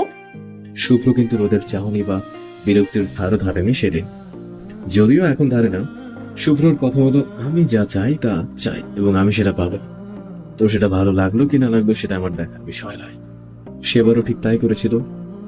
রোদের বিরক্তির ধার না ধরে ওর একদম কাছে গিয়ে দাঁড়িয়ে মাথা নিচু করে কানের কাছে এসে বসেছিল। ছোটবেলা তো কোলে উঠলে নামতেই চাইছি না, এখনো কোলে ওঠার শখ আছে নাকি রোদ পাখি? থাকলে বলতে পারিস, আমি কিন্তু মাইন্ড করবো না। তুই এখন আমার কাছে সে কুচকিটাই আছিস। কি উঠবি না কি কোলে? শুভ্রর কথায় তেলে বেগুনে জ্বলে উঠেছিল সেদিন রোদ। মনে মনে ইচ্ছে মতো গালি দিয়ে আঁকাপোক্তভাবে বিশ্বাস করে নিয়েছিল যে এই ছেলেটা আস্ত এক অসভ্য, তার সাথে চরম বেয়াদব। যে বিশ্বাসটা এখনো রোদ মনে প্রাণে বিশ্বাস করে চলেছে। শুভ্র আসলে একটা অসভ্য এবং চরম রকম বেয়াদব। সেদিনই প্রথম রোহির কথা অবিশ্বাস করেছিল রোদ, কেননা রোহি বলেছিল শুভ্রর মতো ভদ্র ছেলে দুনিয়া থেকেও দ্বিতীয়টি পাওয়া যাবে না। রোদের মতে রোহির ধারণাটা ভুল ছিল। শুভ্রর মতো ভদ্র নয়, তার মতো অভদ্র ছেলে দুনিয়া থেকে দ্বিতীয়টি পাওয়া যাবে না। সেদিন শুভ্রকে ধাক্কা দিয়ে সরিয়ে সিঁড়ির দিকে হাঁটা দিয়েছিল, কিন্তু নেমে যেতে পারেনি। সেখানে বাদ সে দেখছিল শুভ্র ডান হাতটা শক্ত করে মুচড়ে দিয়ে বলেছিল, আমাকে ধাক্কা দেওয়ার সাহস কোথায় পেলি তুই? আবার শ্বশুর বাড়িতে আমাকেই ধাক্কা মারিস? মারবো এক চড়। আমি তোর বড়, তোর সম্মান দিয়ে চলাচল করবি, মনে থাকবে। উত্তরে কাঁদো কাঁদো মুখে বলেছিল, ছাড়ুন, ব্যথা লাগছে। রোদ শুধু টলমলে চোখে তাকিয়েছিল সেদিন। সেই হাত ব্যথার কথাটা এখনো মনে আছে ওর। পুরো 10টা দিন হাত নাড়াতে পারেনি রোদ। কি ভয়াবহ ব্যথা! উফ! বলতে গেলে প্রথমবারের সাক্ষাতে রোদের হাওয়া টাইট করে দিয়েছিল শুভ্র। সেদিন থেকেই ওদের দুজনের মাঝে এক অদৃশ্য প্রতিযোগিতা শুরু হয়ে যায়। কে কাকে জ্বালাতে পারে তার এক অদৃশ্য প্রতিযোগিতা, যা এখনো চলছে। ওরা দুজন নিজের ইচ্ছে থেকে 2 ধরনের হাতিয়ার বেছে নিয়েছিল, একজন শারীরিক তো একজন মানসিক। রোদের হাতিয়ারটা ছিল মানসিক, আর অ্যাজ ইউজুয়াল শুভ্রর জ্বালানোটা ছিল শারীরিক। আর শুভ্রকে আপনি বলে ডাকার শুরুটাও সেখান থেকে। হঠাৎ দেখা হওয়া এত বড় মামাতো ভাইকে তুমি বলে ডাকা পসিবল ছিল না তখন। এখন তো সেটা রীতিমতো ইম্পসিবল হয়ে দাঁড়িয়েছে। যাই হোক, সেদিনের পর থেকে আজ পর্যন্ত রোদকে জ্বালানোর নিউ টেকনিক আবিষ্কার করে চলেছে শুভ্র। যেখানে বছরে মাত্র 1 থেকে 2 বার বাড়ি ফিরত শুভ্র, সেখানে এখন প্রায় প্রতি মাসে তার দেখা মিলে ময়মনসিংহের এই শহরে। জ্বালানোর জন্য নতুন নতুন উপায়ে হাজির হয় শুভ্র। কখনো বা গভীর রাতে, কখনো বা কাক ডাকা ভোরে। আর তখনই ফোন বেজে ওঠে রোদের, আর ফোনের ওপাশ থেকে একটা কথাই ভেসে আসে প্রতিবার। আমি রাস্তায় দাঁড়িয়ে আছি, 2 মিনিটের মধ্যে নিচে আয়। Your time starts now. 2 মিনিটের মধ্যে তোকে চোখের সামনে না পেলে না ডিরেক্ট খুন করবো। Mind it. সেদিন 1 ঘন্টা 40 মিনিটে মাত্র রোদ 9টা অঙ্ক করতে পেরেছিল, বাদ বাকি 11টাই পড়েছিল। ভয় ওর আত্মা শুকিয়ে যায় অবস্থা।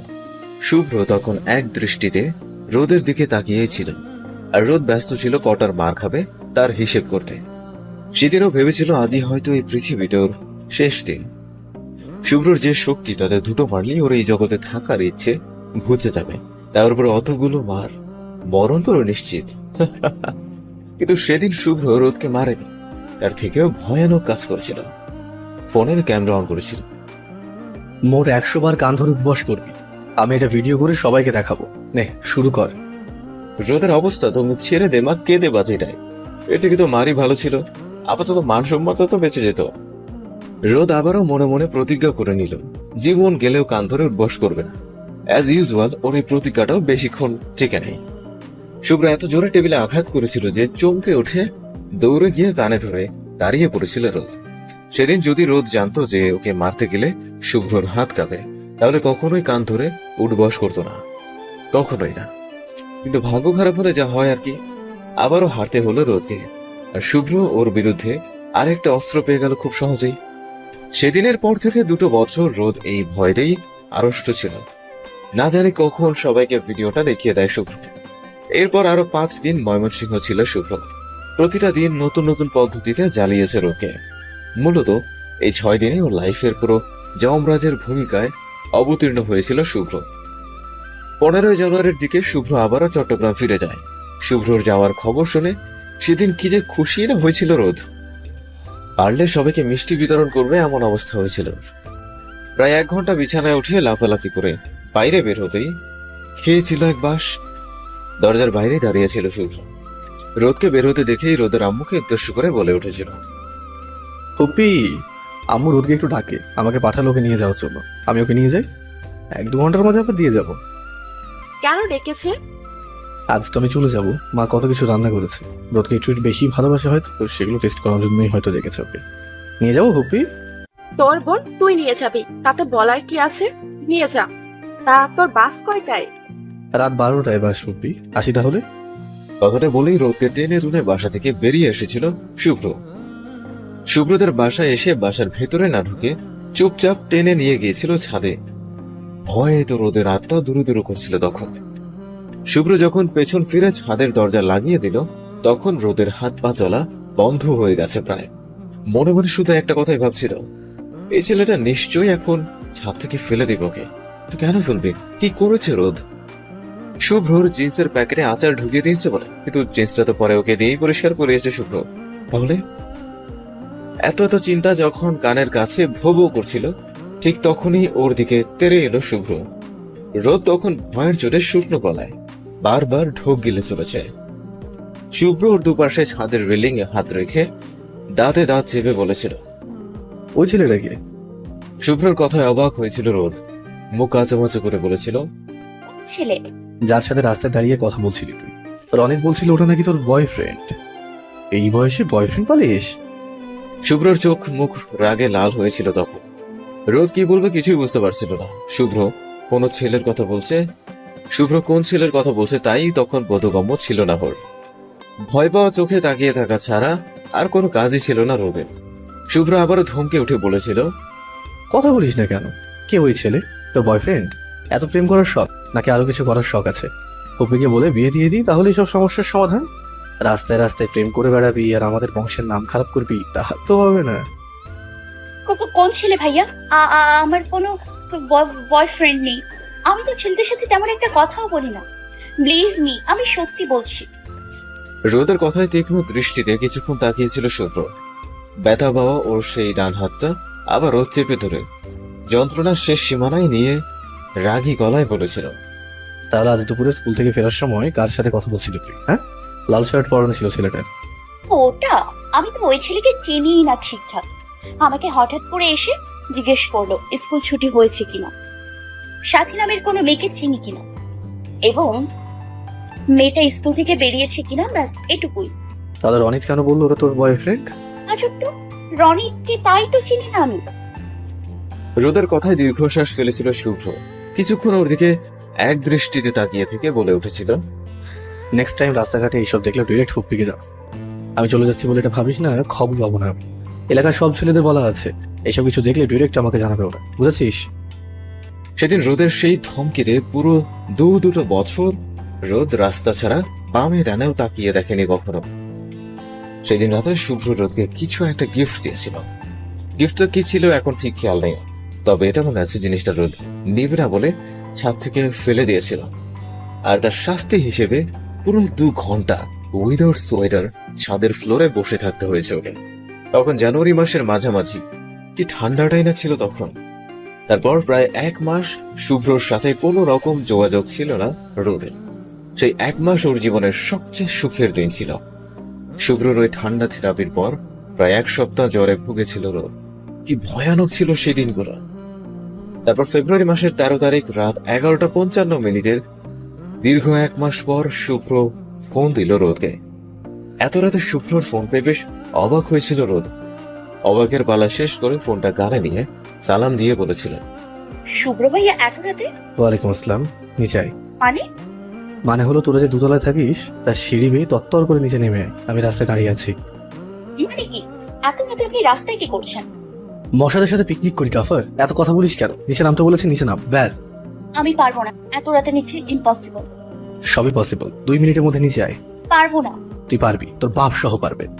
তাহলে বাবাকেই বলুন, রাখছি। খবরদার রোদ, 2 মিনিটের মধ্যে নিচে না নামলে তোর অবস্থা যে আমি কি করবো তুই চিন্তাও করতে পারবি না। কথাটা বলেই ফোনটা কেটে দিয়েছিল শুভ্র। কি একটা ঝামেলা। শুভ্রকে তখন রোদ যথেষ্টই ভয় পেত, আম্মুকে তার চেয়েও বেশি ভয় পেত। তবুও ভয় পেয়ে আম্মুর রুমে উকি দিল রোদ। ওর আম্মু তখনও ঘুমায়নি। কি করবে এখন?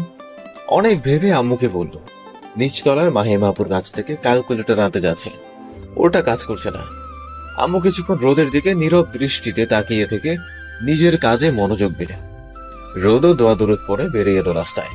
সোডিয়ামের আলোতে স্পষ্টই দেখতে পাচ্ছিল এলোমেলো চুলে একরাশ ক্লান্তি নিয়ে দাঁড়িয়ে আছে শুভ্র। গায়ে ব্রাউন টি শার্ট, একটা black jacket, blue jeans, Keds আর ঘাড়ে একটা ব্যাগ। রোদকে দেখেই ক্লান্তি মাখা হাসি দিয়ে বলে উঠল, এসেছিস? এখানে কেন রেখেছি? বাসায় চলেন। না, এত রাতে বাসায় গেলে পুপি সন্দেহ করবে। কেন? তুই বুঝবি না হাদা। কথাটা বলেই একগুচ্ছ টকটকে লাল গোলাপ বাড়িয়ে দিল রোদের দিকে। কোনো ফর্মালিটি না করেই বলে উঠল, ফুলগুলো হাতে নেই, তোর জন্য। খবরদার রোদ, ছুঁড়ে ফেলবি না বা এটা বলবি না যে নিবি না। নিজের টিউশনি টাকা কিনেছি, টাকার মায়া বড় মায়াতে ফিরছি। সো ছোড়াছুড়ি করবি না তো এক চড়। কিন্তু এগুলো কেন? দেখ রোদ, তুই আমার দিকে ভাই ভাই নজরে তাকালেও আমি কিন্তু তোর দিকে অলওয়েজ প্রেম প্রেম নজরেই তাকাই, বুঝেছিস? বুঝিসনি?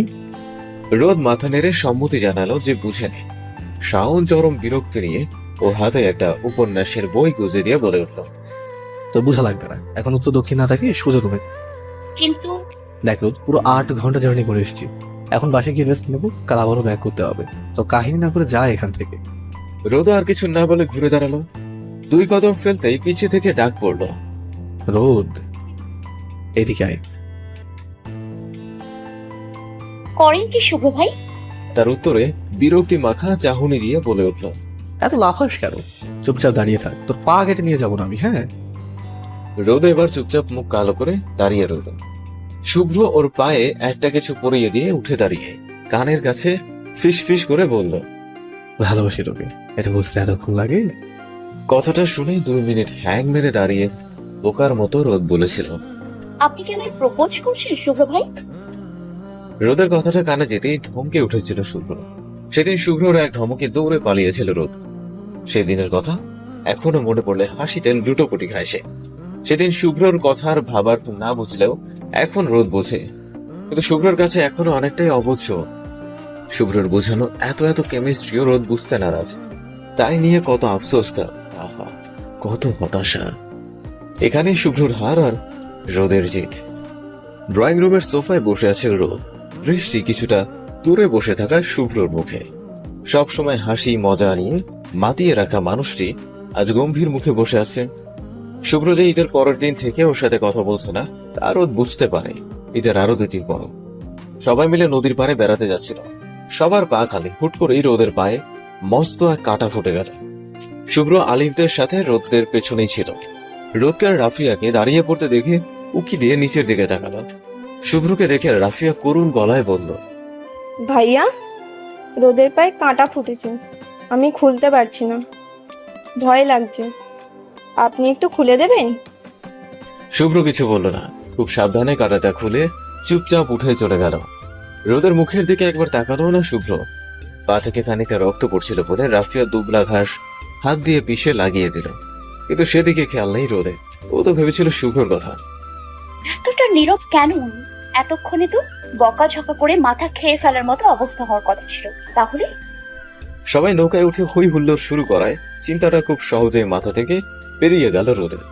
ভাবলো হয়তো এমনি মুড অফ, কিন্তু শুভ্রের মুড অফের কারণটা যে রোদে তা রোদ জানতে পারে আরো 2 দিন পর। গ্রামের বাড়ির পেছনটার দিকটায় হাওয়া আসে প্রচুর, তাই সবাই মিলে বসেছে পেছন দিকের পাকা দরজায়। একসময় আলিফ বলল, রোদ, রাফিয়া, বোনের আমার, একটু মুড়ি মাখা করে এনে দে না, সবাই মিলে খাই। ঝাল ঝাল করে আনবি, আটাটা একদম জমে যাবে, প্লিজ যা না। রোদ আর রাফিয়া এক গাদা বকা দিতে দিতে উঠে গেল মুড়ি মাখা হাতে। কিছুক্ষণ পর মুড়ির বাটিটা এনে সবাইকে দিয়ে শুভ্রর সামনে ধরতেই হাতটা ঝটকা দিয়ে সরিয়ে উঠে চলে গেল শুভ্র। রোদ সহ সবাই অবাক চোখে তাকিয়ে রইল। রোদ কি মনে করে বাটিটা রেখে শুভ্রর পিছু পিছু উঠে গেল। ঘরে ঢুকতেই শুনলো শুভ্র বলছে, আম্মু, আমি বাসায় যাব এবং আজ এই মুহূর্তেই যাব। মামুনি অবাক হয়ে বললেন, কেন রে, হঠাৎ কি হলো? কিচ্ছু হয়নি, আমি জাস্ট বাসায় যাব, ব্যাস। এখানের বাতাস আমার সহ্য হচ্ছে না। কিন্তু শুভ্র, তোর ফুফি আরো 2 দিন থাকতে বলেছে আমাদের। কত বছর পর এলাম, তারপর সবাই একসাথেই চলে যাব। তো তোমরা থাকো, বাট আমি থাকছি না, আমার দরকার আছে, আমি যেতে হবে। এটাই রোদের জন্য সুবর্ণ সুযোগ হয়ে দাঁড়ালো। এমনি তো বাসায় আসার জন্য চেঁচামেচি করছিল রোদ, কিন্তু একা বলে গ্রান্টেড হয়নি, তাতে কি এবার হবে। রোদ ওর আম্মুকে গিয়ে বললো শুভ্র ভাই ময়মনসিংহ চলে যাচ্ছে, আমিও চলে যাবো, ব্যাস। রোদের মা শুভ্র বলতে অন্ধ, তাই রাজি হয়ে গেলে। কিন্তু বাদ সাধলো শুভ্র, সে রোদকে সাথে নিবে না তো নিবেই না, কিছুতেই না। রোদ জেদ ধরতেই রোদের মার দিকে রাগী গলায় তাকিয়ে বলল, ফুপি, তুমি কি ওর মতো বাচ্চা? ও একটা মেয়ে মানুষ হয়ে আমার সাথে কি করে যেতে পারে? আর থাকবেই বা কই ও? হ্যাঁ, মা কিছু না ভেবেই অবাক হয়ে বললেন, থাকবে কই মানে? বাসায় থাকবে। এমনিতেই 3 দিন যাবত প্যান প্যান করে কান খেয়ে ফেলেছে, ওকে তোর সাথে নিয়ে যা বাবা। শুভ্র এবার আরো রেগে গেল, নিজেকে শান্ত করে বলে উঠল, ফুপি, বাসায় ও একা কি করে থাকবে? এবার মামুনি বলল, একা কই, তুই তো আছিসই। হোয়াট? তোমরা কি পাগল হয়েছো? তোমরা এতটা কেয়ারলেস কি করে হতে পারো? নিজের মেয়েকে যাত্রার সাথে একা পাঠিয়ে দেবে? মা অবাক হয়ে বললেন, যার তার সাথে বলছিস কেন শুভ্র? তুই তো ফ্যামিলি মেম্বারের মধ্যেই পড়িস। শুভ্র ব্যাগ গোছাতে গোছাতে স্পষ্ট গলায় বলল, আমি ফ্যামিলি মেম্বার হলে ওকে আমার সাথে নিচ্ছি না, প্লিজ ফুপি, অ্যাডাল্টের মতো চিন্তা করো। রোদ বুঝলো এবারও ট্রেন ছুটে যাচ্ছে ওর। শুভ্র একবার যদি বলে না, তাহলে সেটাকে হ্যাঁ করার ক্ষমতা স্বয়ং আল্লাহ ছাড়া আর কারো নেই। তাই রোদ ওর আব্বুকে খুঁজে বের করে আব্বুর গলায় ঝুলে পড়ে। মামু আর আব্বুকে ইমোশনাল ব্ল্যাকমেল করে শুভ্রর কাছে পাঠিয়েও লাভ হলো না। শুভ্রর একটাই কথা, ও রোদকে একা নিজের সাথে নিবে না, ব্যাস। শেষ পর্যন্ত রোদের আব্বুই রেডি হলে রোদকে সঙ্গ দেওয়ার জন্য। তাছাড়া রোদের বাবার 1 তারিখ থেকে অফিস খোলা, সো ময়মনসিংহ তো যাওয়ার রেখে ছিল। এবার আর শুভ্র কিছু বলল না। শেরপুর থেকে ময়মনসিংহ 2 ঘন্টার পথে শুভ্র রোদের সাথে কথা বলা তো দূরে থাক, তাকিয়ে পর্যন্ত দেখলো না। শেরপুর থেকে ময়মনসিংহ 2 ঘন্টার পথে শুভ্র রোদের সাথে কথা বলা তো দূরে থাক, তাকিয়েও দেখলো না। অথচ রোদের বাবার সাথে অবলীলায় গল্প করে চলছে। মনে মনে রেগে ফেটে যাচ্ছিল রোদ। উনি আমার উপস্থিতি আমার উপরে অ্যাপ্লাই করছেন, হাউ স্মার্ট। বাসায় ফিরে শুভ্র নিজের বাসায় চলে যেতে চাইলেও রোদের বাবা আটকে দিলেন। বললেন যে কদিন রোদের মামনি না ফিরে ততদিন তাদের সাথে থাকতে হবে শুভ্রকে। প্রথমে একবার অবাধ্য হয়েছিল বলে এবার আর কিছু বলল না শুভ্র। কিছুক্ষণ বাবাকে হ্যান ত্যান বুঝ দেওয়ার চেষ্টা করে রাজি হয়ে গেল। এই 4-5টি দিন রোদের জন্য নরকীয় একটা সময় ছিল। এই 5 দিনেও শুভ্র রোদের সাথে একটা কথাও বলেনি। রোদের বাবার সাথে টুকটাক কথা হলেই দরজায় ছিটকানি দিত। খাওয়ার সময় রোদের বাবার সাথে খেয়ে নিত, আবার একই কাজ। ব্যাপারটা ক্রমেই রোদের কাছে চরম অসহ্যকর হয়ে উঠেছিল। ধৈর্যের শেষ সীমানায় পৌঁছে শুভ্রর সাথে বেশ কয়েকবার কথা বলার চেষ্টা করেন, কিন্তু বরাবরের মতোই ব্যর্থ হয়। শুভ্র রোদকে পাত্তা দিলে তো রোদ কোনো কাজে শুভ্রর সামনে গেলেও রাগে শক্ত হয়ে বসে থাকবে শুভ্র। রোদ বুঝতো, কিন্তু রাগের কারণটাই বুঝতে পারত না। অবশেষে আজ মা মামানি সবাই মিলে ফিরে এসেছেন। সাথে শুভ্রর মাথায় এক নতুন ভাব উদয় হচ্ছে। শুভ্রর কথা বলা, এখন লকডাউন ছেড়েছে, সো ও চট্টগ্রাম চলে যাবে। তা নিয়েই গম্ভীর আলোচনা চলছে রোদদের বাসায়। মামনি কাঁদো কাঁদো কণ্ঠে বলছেন, কি বলছিস এসব? চট্টগ্রাম যাবি মানে কি? এখন তো ভার্সিটি অফ, তাহলে কেন যাবি? আর 11 তারিখের পর হয়তো আবারও লকডাউন শুরু হবে। দেশের এই পরিস্থিতিতে ওখানে তোকে যেতে দিব না আমি।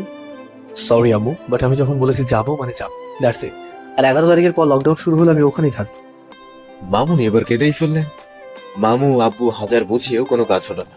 কালকে টিকিট কেটেছে জানিয়ে বিরক্ত হয়ে উঠে চলে গেল শুভ্র। রোদ শুধু গালে হাত দিয়ে বসে রইল। ওর জন্য এত কিছু হচ্ছে ভাবতে মন খারাপ হচ্ছে ওর। তো রাগটা কেন? সেদিন সারাদিন চিন্তা ভাবনা করার পরও কিছুই মাথায় এলো না রোদে। সন্ধ্যার দিকে মামুনি ফোন দিয়ে বললেন, রোদুমা। আসসালামু আলাইকুম মামুনি। ওয়ালাইকুম আসসালাম। রোদু, তুই একটু শুভ্রকে বোঝা না। দেশের যে পরিস্থিতি, এই অবস্থায় ওখানে যাওয়া কতটা রিস্কি তুই তো বুঝতে পারছিস। ওকে একটু বোঝা না মা। রোদ দুঃখী দুঃখী গলায় বলল, তোমাদের কথাই তো শুনছে না, সেখানে আমি ছোট মানুষ, আমার কথা শুনবে নাকি? পরে দেখা যাবে ধরে ছাদ থেকে ফেলে দিয়েছে। মামুনি ধমক দিয়ে বললেন, একদম বাজে কথা বলবি না রোদু, এটা মজা করার সময়। আমি জানি ও তোর কথা শুনবে, তুই অ্যাটলিস্ট চেষ্টা তো করবি। রোদ একটা দীর্ঘশ্বাস ফেলে মনে মনে বলল, হ্যাঁ তাই তো, তুমি প্ল্যান করো আর তোমার সেই রক ছোট ছেলে রাগের মাথায় আমাকে ছাদ থেকে ছুঁড়ে মারো। মারবে তো আমায়, তোমার তো কিছু না। কিন্তু মুখে বলল, আচ্ছা আমি বলে দেখবো মামুনি। বলে দেখবি মানে কি? এখনই বলতে হবে। তুই আমাদের বাসায় চলে আয়, তোর মাকে আমি বলছি, জলদি আয়।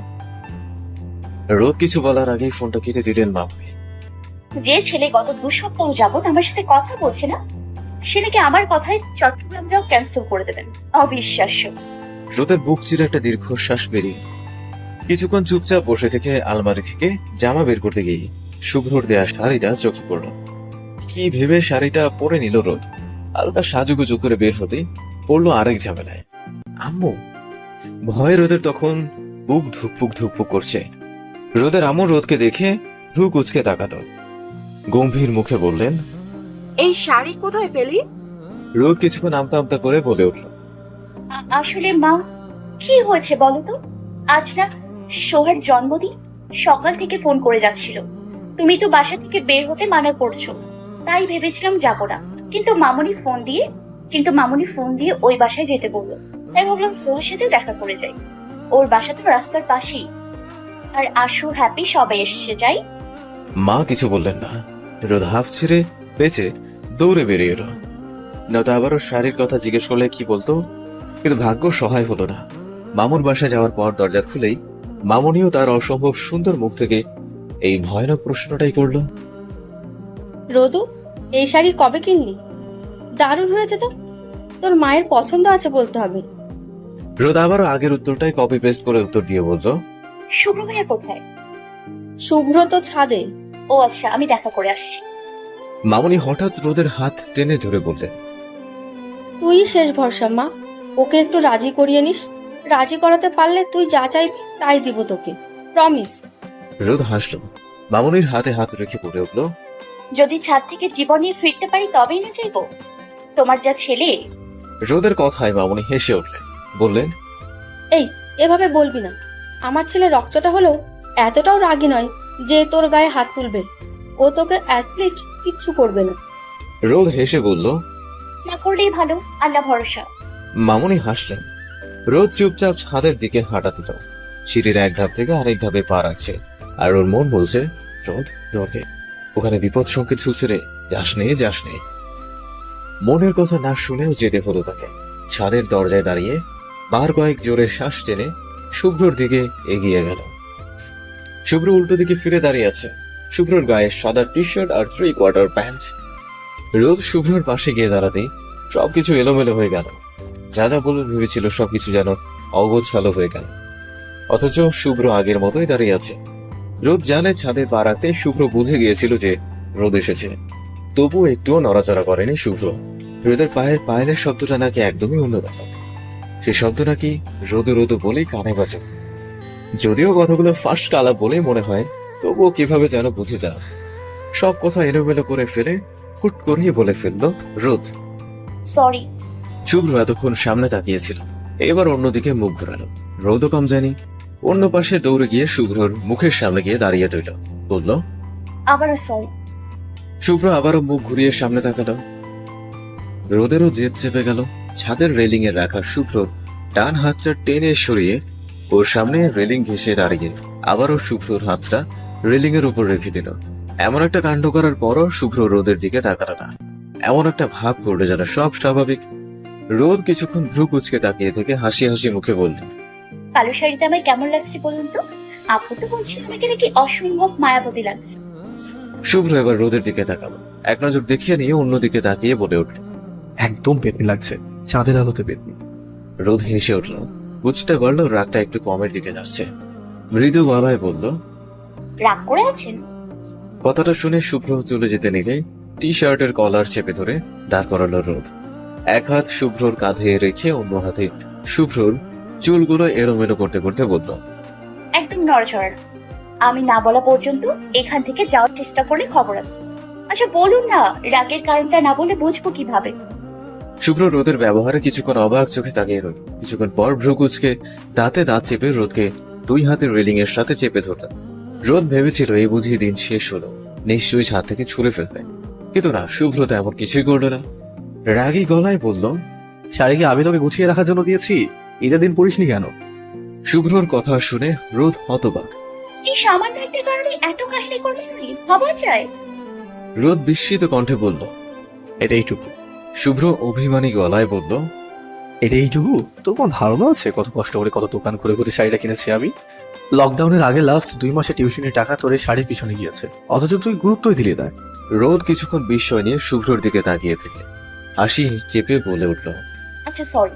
তাছাড়া আমি কিভাবে পড়তাম বলুন? সবাই যদি জিজ্ঞেস করতো শাড়ি কোথায় পেলাম, তখন ছি কি বিশ্রী অবস্থা। শুভ্র আগের মতোই মুখ ফুলিয়ে বলল, বলে হতো। রোদ হাসলো। শুভ্র হাত সরিয়ে ওর সামনে থেকে সরে পাশে দাঁড়িয়ে একটা স্বস্তির নিঃশ্বাস ফেলল। একটু চুপ থেকে বলল, কাল নাকি চট্টগ্রাম যাচ্ছেন? শুভ্র সামনের দিকে তাকিয়েই বলল, না যাচ্ছি না, এখনো যেতে ইচ্ছে করছে না। যাওয়াটা কি বেশি জরুরি? রোদ হেসে দিয়ে বলল, আমার যাওয়া জরুরি কিনা জানি না, তবে আমার বাসায় যাওয়াটা খুব জরুরি। প্রায় 8:30 বাজে। কথাটা বলে নিচের দিকে হাঁটার দিকেই পেছন থেকে বলে উঠল শুভ্র, দাঁড়া, একা যাবি না, আমি দিয়ে আসছি। নিচে নেমে মামুনির সাথে দেখা হতেই মামুনি জিজ্ঞেস করলো রাজি হয়েছে কিনা। রোদ চোখের ইশারায় হ্যাঁ বোঝাতেই মামুনি জাপটে দৌড়লেন রোদকে। হাসি মুখে বললেন, আমি বলেছিলাম না তোর কথা নিশ্চয়ই শুনবে। এবার মিললো তো? রোদ কিছু বলার আগেই পেছন থেকে বিস্মিত কণ্ঠে বলে উঠল শুভ্র, আম্মু, এসব তোমার প্ল্যান ছিল? তাই তো বলি, মেঘ না যাইলে বৃষ্টি হয় কিভাবে? হ্যাঁ, কথাটা বলে রোদের দিকে রাগি চোখে তাকালো। শুভ্রর চোখ দুটো যেন চিৎকার করে বলছে, আজ তোর খবর আছে রোদ, you are just gone. Last মোমেন্টে এসে আবারও ফেসে গেলাম আমি। অথচ প্ল্যানিং অফিসার আমার মামুনি কি সুখের হাসি আসছেন, অসহ্য। 20-20টা বার কান ধরে উঠবস করে যখন রোদ বাসায় ফিরল, তখন বাজে 9:15। বাসায় এসে রুমে ঢুকতেই দেখে বিছানায় বেশ আয়েশ করে বসে আছে রুহি। তার হাতে সাদা একটা কাগজ। রোদকে দেখে কিছুটা ভাব নিয়ে কাগজটা মুখের উপর ধরে উচ্চ কণ্ঠে পড়তে লাগলো সে। শ্যামলতা, তুমি কি জানো বর্ষাকাল প্রেমে পড়ার জন্য একটি আদর্শ সময়। এই সময় বৃষ্টির প্রাণোচ্ছলতার সাথে মিশে যায় প্রেয়সীর মন মাতানোর রূপ, শান্ত স্নিগ্ধ ঘোর ধারানো সব। কিন্তু আমার ক্ষেত্রেই সবকিছুই ব্যতিক্রম। আমি কোনো ডালা বর্ষা নই, কোনো এক শীতের কুয়াশাচ্ছন্ন রাতে প্রেমে মত্ত হয়েছি। বাচ্চা বাচ্চা চেহারার বড় বড় চোখ, অবাক করে চাহনি আর 2 ঠোঁটের মায়াবী হাসি। কি ভয়ানক একটি দিন ছিল সেদিন। সেই রাতের কথা ভাবলেও কেঁপে উঠি আমি। ভালোবাসা, ভালোবাসা নামক শব্দটা যে এত যন্ত্রণা ধরায় সেদিনই জানতে পারি আমি। এটুকুতেই ভয় পেয়ে কেঁপে ওঠা, আমাকে দেখেই চোখে মুখে পালিয়ে যাওয়ার আকুতি আরো বেশি পাগল করে তোলে আমায়। তাকে দেখার পর থেকে দুটো রোগে আক্রান্ত হয়েছি আমি। প্রথমত প্রেম রোগ, যার ওষুধ শুধুমাত্র সেই। অন্যটি হলো কালো রোগ। অবাক হচ্ছ? হলেই বা কি, রোগের উৎপত্তি তো তুমি, শ্যামলতা। সেদিন রাতে কি পরেছিলে মনে আছে তোমার? কালো রঙের জ্যাকেট আর কালো প্লাজো। সেই মুহূর্ত থেকে কালো রংটাকে পৃথিবীর সবচেয়ে সুন্দর রং বলে মনে হয় আমার। অন্য কোনো রং যেন চোখেই পড়ে না। কি একটা সর্বনাশ করে দিলে আমার। এখন দিন নেই রাত নেই, হুটহাটেই কালো রঙের মোড়ানো শ্যামলতাকে দেখতে ইচ্ছে হয় আমার। আরো কিছু ইচ্ছে করে, বলবো? না থাক, তুমি লজ্জা পাবে। আমি চাই না তুমি চিঠি পড়ে লজ্জা পাও। তাহলে এই কাগজের টুকরোটির উপর খুব হিংসে হবে আমার। লজ্জা পেলে আমার সামনে পাবে। দেখতে হলে শুধু আমিই দেখবো। দেখেছো কি পরিমাণ হিংসুটে হয়ে গেছি আমি? তুমি খুব খারাপ শ্যামলতা, খুব খারাপ। এই যে দেখো, মায়ের এই লক্ষ্মী ছেলেটাকে কিভাবে নষ্ট করে চলেছো তুমি। তোমাতে এত নেশা কেন শ্যামলতা? প্রতিটি মুহূর্তে এত দমবন্ধ অনুভূতি নিয়ে কেন আসো তুমি? জ্যোৎস্না ভরা রাতে ঠিকরে পড়া চাঁদের আলোয় আবারও কালো শাড়িতে মোড়ানো শ্যামলতাকে দেখতে চাই আমি। তার জন্যই আমার দমবন্ধকর সব প্রস্তুতি। আমি চিঠিটা পড়ে চোখ তুলে তাকালো রুহি। চোখ দুটো চিকচিক করছে। রুহির মতি গতিতে আমার একটা সুবিধার ঠেকছে না রোদে। আর শুভ্রর দেয়া চিঠিটাই বা কোথায় পেল রুহি? রোদ একটা ঢোক গিলে নিজেকে স্বাভাবিক রেখে ড্রেসিং টেবিলের সামনে গিয়ে দাঁড়ালো। রুহি বিছানা থেকে লাফিয়ে নেমে রোদের সামনে দাঁড়িয়ে ভ্রু নাচিয়ে বলল, কি? এই আমিটা কে? আম্মুর বড় মেয়ে। রুহি অবাক হয়ে বলল, মানে? রোদ চুরি খুলে রাখতে রাখতে বলল, তুমি কি জিজ্ঞেস করেছো? আমি জিজ্ঞেস করেছি আমি কে। আমিও তো সেটাই বলছি। তুমি হলে আমার বাবার জ্যেষ্ঠ কন্যা, আমার ভাইয়ের দুই মাত্র বোনের বড় জন, আরব ভাইয়ার হবু বউ এবং আমার হবু বরের হবু বড় আপু। রুহি কনফিউজড হয়ে বলল, কি সব ফালতু কথা বলছিস তুই? এই চিঠিটা কে লিখেছে সেটা বল। রোদ অবাক হওয়ার চেষ্টা করে বলল, আমি কি জানি চিঠি তোমার হাতে? চিৎকার করে করে পড়ছিল তুমি, তাহলে আমি কি করে জানবো? রুহি রেগে বলল, এই একদম আমাকে ওভারটেক করার চেষ্টা করবি না। তলে তলে এসব করে বেড়াস তুই, আর আমি কিচ্ছু জানি না। রোদ শাড়ির পিন খুলতে খুলতে বলল, আমি তলে তলে কিছু করি না, তাই তুমি কিছু জানো না আপু। আমি যা করি সব প্রকাশ্যে। রুহি রোদের দিকে অবিশ্বাসের দৃষ্টিতে তাকিয়ে বলল, মিথ্যুক, একদম মিথ্যে কথা বলবি না। আরব আমাকে বলেছিল, রুহি আমার বিশ্বাস রোদ অবশ্যই কারোর সাথে রিলেশন আছে, কিন্তু আমি এই অধম বোনের প্রতি আঘাত বিশ্বাস রেখে তাকে ঝাড়ি দিয়ে দিয়েছি। অথচ আজ রোদ ওয়াশরুমের দিকে হাঁটতে হাঁটতে বলল, আহারে কষ্ট। এই একদম চুপ হাজিল নিয়ে। শুভ্র ভাইও বলেছিল তোর উপর নজর রাখতে। আমি তো ভেবেছিলাম তুই শুভ্র ভাইয়ের প্রতি ঝুঁকে আছিস, কিন্তু এখানে তো টোটালি অন্য কাহিনী। তলে তলে আমি তুমি চলছে, অথচ আমি এক বান্দা যে কিনা কিচ্ছু জানি না, কিচ্ছু না। এই শাড়িটাও নিশ্চয়ই ওই ছেলেটাই দিয়েছে। মামুনের বাসায় যাওয়ার নাম করে নিশ্চয়ই ওই ফাজিল ছেলেকে কালো শাড়ি দেখিয়ে এলি। নিচে যে ছেলেটার সাথে কথা বললি সেই ছেলেটাই বুঝি তোর বয়ফ্রেন্ড? আমি বারান্দা থেকে দেখেছি, দেখতে তো ভালোই। আমাকে অ্যাটলিস্ট বলতে পারতি, হাউ হার্ট মি রুদু। রুহির কথায় ভ্রু কুচকে তাকালো রোদ। নিচে কোনো ছেলের সাথে কথা বলছে মনে করার চেষ্টা করল। কয়েক সেকেন্ড ভাবতেই এভার ভাই ইভানের কথা মনে পড়ল ওর। ইভান শুভ্রর বন্ধু। গেটের কাছে দেখা হয়ে যাওয়ায় রোদ কেমন আছে এইটুকু জিজ্ঞেস করেছিল শুধু। পাশে শুভ্রও ছিল, হয়তো অন্ধকারে দাঁড়ানোতে তাকে চোখে পড়েনি রুহির। রোদ গায়ে কাঁথা টেনে চোখ বন্ধ করে বলল, যত বক বক করার করতে থাকো, বাট আম্মুর কানে গেলে খবর আছে। আরব ভাইয়ার নামে এমন বাজে বাজে কথা বলবো তোমার বিয়েটা খট করে ভেঙে যাবে। কি তুই আমাকে থ্রেট দিচ্ছিস? এই দিনটিও দেখতে হলো আমায়। তারা কালকে শুভ্র ভাইকে তোর রিলেশনের কথা বলবো আমি। উনি তো 14 দুনিয়ার সবাইকে বলে দিবেন, তখন বুঝবি মজা। বিএফ এর জন্য বোনকে ধমকি? না, এটা আমি মানবো না, কিছুতেই না। সেদিন রাতে চুপ করলে পরের দিন বিকেলে যথারীতি শুভ্রকে বিচার দিয়ে এলো রুহি। বাসার কম্পিউটারে কিছু প্রবলেম দেখা দেওয়ায় শুভ্রকে ডেকে পাঠিয়েছিল রোদের ভাইয়া। তখনই সুযোগ বুঝে শুভ্রর হাতে চিঠিটা ধরিয়ে দিয়ে ইচ্ছে মতো বকবক শুরু করে দিল সে। শুভ্র চিঠিটা দেখে তো হতবাক। বিস্ময় নিয়ে একবার রোদের দিকে তাকিয়ে পর মুহূর্তে হালকা কেসে উঠল রোদ। রোদও খানিকটা অস্বস্তিতে পড়ে গেল, হাসি চাপে রাখতে পারল না। লজ্জা আর হাসি দুটোকে ঢাকতেই অন্যদিকে মুখ ফেরালো রোদ। শুভ্রর অবস্থা তখন ছেড়ে দেমা কেঁদে বাঁচিটাই। লজ্জায় মাথা উঠাতে পারছে না বেচারা। চিঠিতে যাই লেখা হোক না কেন, রোদের সামনে কখনো এই টাইপের কথা বলে না শুভ্র, তাই হয়তো এত লজ্জা শুভ্রর। এদিকে রুহির মুখে ধোলাই তো আছেই। রুহি যদি জানতো ওর এত সুন্দর সুন্দর কথাগুলো সামনে বসে থাকা মানুষটার জন্যই, তাহলে নির্ঘাত এখানেই হার্ট অ্যাটাক করতো সে। কারণ শুভ্র শুধু রোদের নয়, রুহির জন্যও ভয়ের জম। এক পর্যায়ে রুহির কথার মাঝে উঠে দাঁড়ালো শুভ্র। রোদের হাতে চিঠিটা গুজে দিয়ে হালকা কেশে রুহিকে উদ্দেশ্য করে বলল, বোন রে চুপ যা, এইভাবে ছেলেটাকে গালি দিলে তোর বোন বিয়ের আগেই বিধবা হয়ে যাবে। প্রেমই তো করছে, করতে দে না। তুই তো ফার্মে মুরগি রে সামলা, হ্যাঁ দয়া করে আমার কান খাস না। রুহি অবাক হয়ে বলল, শুভ্র ভাই, আপনি এ কথা বলছেন? রোদকে কিছুই বলবেন না আপনি? আমি কি বলবো? তুই যে সারাদিন ফার্মে মুরগি নিয়ে থাকিস, তোকে কিছু বলেছি? তাহলে ওকে বললে কেমন দেখায় না? প্র্যাকটিক্যালি চিন্তা কর, তোর বোন এখন বড় হয়েছে, কদিন পর বিয়ে হয়ে বাচ্চার মাও হয়ে যাবে। এখন কি আমার কিছু বলা সাজে? তার থেকে তুই তোরটার কাছে যা, আর তোর বোনের কোথাও যাওয়া দরকার নেই, সে ঘরে থাকো, কিন্তু আপাতত তুই সামনে থেকে যা বোন, প্লিজ। হাসিতে পেট ফেটে যাচ্ছিল রোদের। শুভ্রকে এই প্রথম লজ্জা আর অস্বস্তিতে পড়তে দেখল। কোন রকম ছোট কামড়ে নিজেকে সামলে নিয়ে অন্যদিকে তাকিয়ে ফোনে মুখ গুজে বসে রইল শুভ্র। রুহি যেতেই শুভ্র দাঁতে দাঁত চেপে বলল, এত গালি জিন্দেগিতে কেউ দেয়নি আমায়। তোর বোনটাকে কবে চাঁদে পাঠাবো আমি আল্লাহ ভালো জানে। বিরক্তি শব্দটাই আস্ত এক বিরক্তির ডিব্বা। সারাদিনের লক্ষ্যবার বিরক্ত হয় ও। এমন একটা মেয়ে যে কিনা নিজের রুম থেকে বের হয়ে ব্যালকনিতে যেতেও বিরক্ত হয়। আর ভাগ্যক্রমে এসব বিরক্তিজনিত বিষয়গুলো কেবলমাত্র রোদের সাথেই ঘটে। আজও ঠিক তাই হলো। কয়েকদিন যাবৎ মনটা বেশ খারাপ, সেই সাথে রাতের ঘুমও হারাম। সারা রাত জেগে উপন্যাস পড়ে সকালের দিকে ঘুমোতে যায়, যার ফলাফল হিসেবে ঘুম থেকে উঠতে উঠতে 10টা।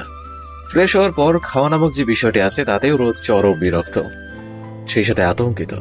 তাই খাবারটাকে অপশনাল সাবজেক্টের ভিড়ে ফেলে রেখেছে সেই অনেক দিন থেকে। অর্থাৎ রোদের আম্মু বাসা থাকলে ওর খাওয়া হয়, নয়তো নয়। খাবার দেখলে কিছুদিন যাবৎ কান্না পায়, কিন্তু মা জননীর জন্য কাঁদতে কাঁদতে খাবার গিলতে হয়। রুহি একটু শুকনো বলে হয়তো ওকে গোলমোলো গোল আলু বানানোর এত পরিকল্পনা ওর আম্মুর।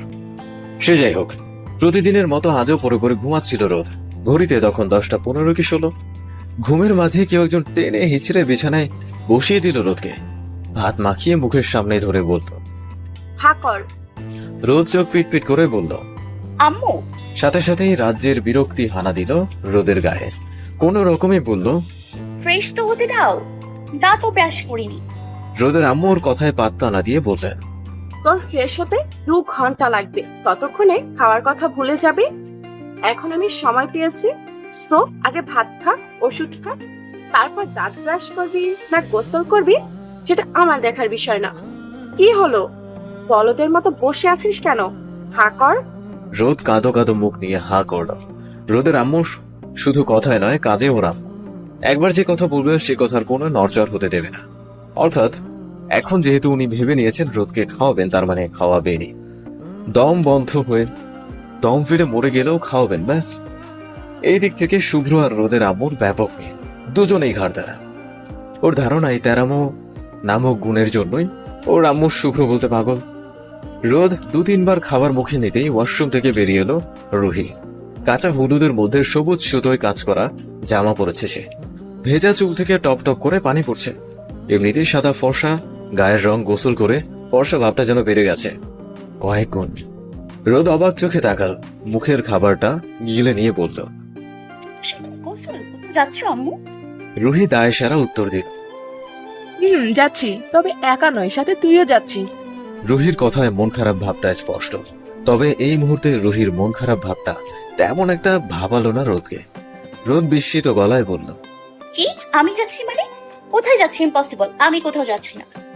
রোদের আম্মু শান্ত গলায় বলল, তোর মামানি ত্রিশাল যাচ্ছে, ওই যে শুভ্রর নূরজাহান খালামণির নাম শুনিসনি? হাই স্কুলের টিচার যে, ওনাদের বাসায়। তোদের দুজনকেও সাথে নিবে। খাওয়া শেষ করে ঝটপট রেডি হয়ে যা। রোদ অসহায় মুখে রুহির দিকে তাকালো। রুহির মুখটাও ইতিমধ্যে বাংলার 5-এর আকার ধারণ করেছে। রোদ কাঁদো কাঁদো গলায় বলল, চরপাড়া থেকে ত্রিশাল অনেক সময় লাগবে আম্মু, আমি যাব না, অনেক কাজ আছে আমার। রোদের আম্মু ঝাঝালো গলায় বললেন, তোর কাজ তো ওই এক ফোনেই, এদিকে দুনিয়া ভেসে যাক, পারলে কিয়ামত হয়ে যাক, সেই দিকে কোনো মাথা ব্যথাই নেই তোর। কি লাভ এই ফোন নিয়ে বসে থেকে? কি লাভ বল? ইচ্ছে তো করে ফোনের ডাস্টবিনে ফেলে আসি। বাপের আদরের সবকটা দিন দিন অসামাজিক জীব হয়ে যাচ্ছে।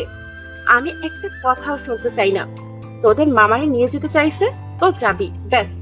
কথাটা বলে খাবারগুলো মুখে ঠুসে দিয়ে প্লেট হাতে বেরিয়ে গেলেন রোদের আব্বু।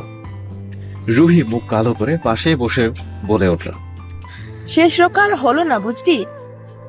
রোদ অবাক হয়ে বলল। কেন? রুহি কপট রাগ দেখিয়ে বলল, কেন মানে? শুক্র ভাইয়ের আঙ্কেলের কথা জানিস না তুই? বেটার কাজে হলো ঘটকালি করা। একজন গভর্নমেন্ট অফিসারের এমন স্বভাব মানায় বল?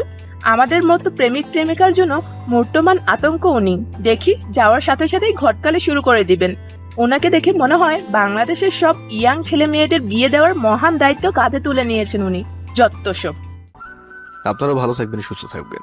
আজকের মতো বিদায় নিচ্ছি, ধন্যবাদ।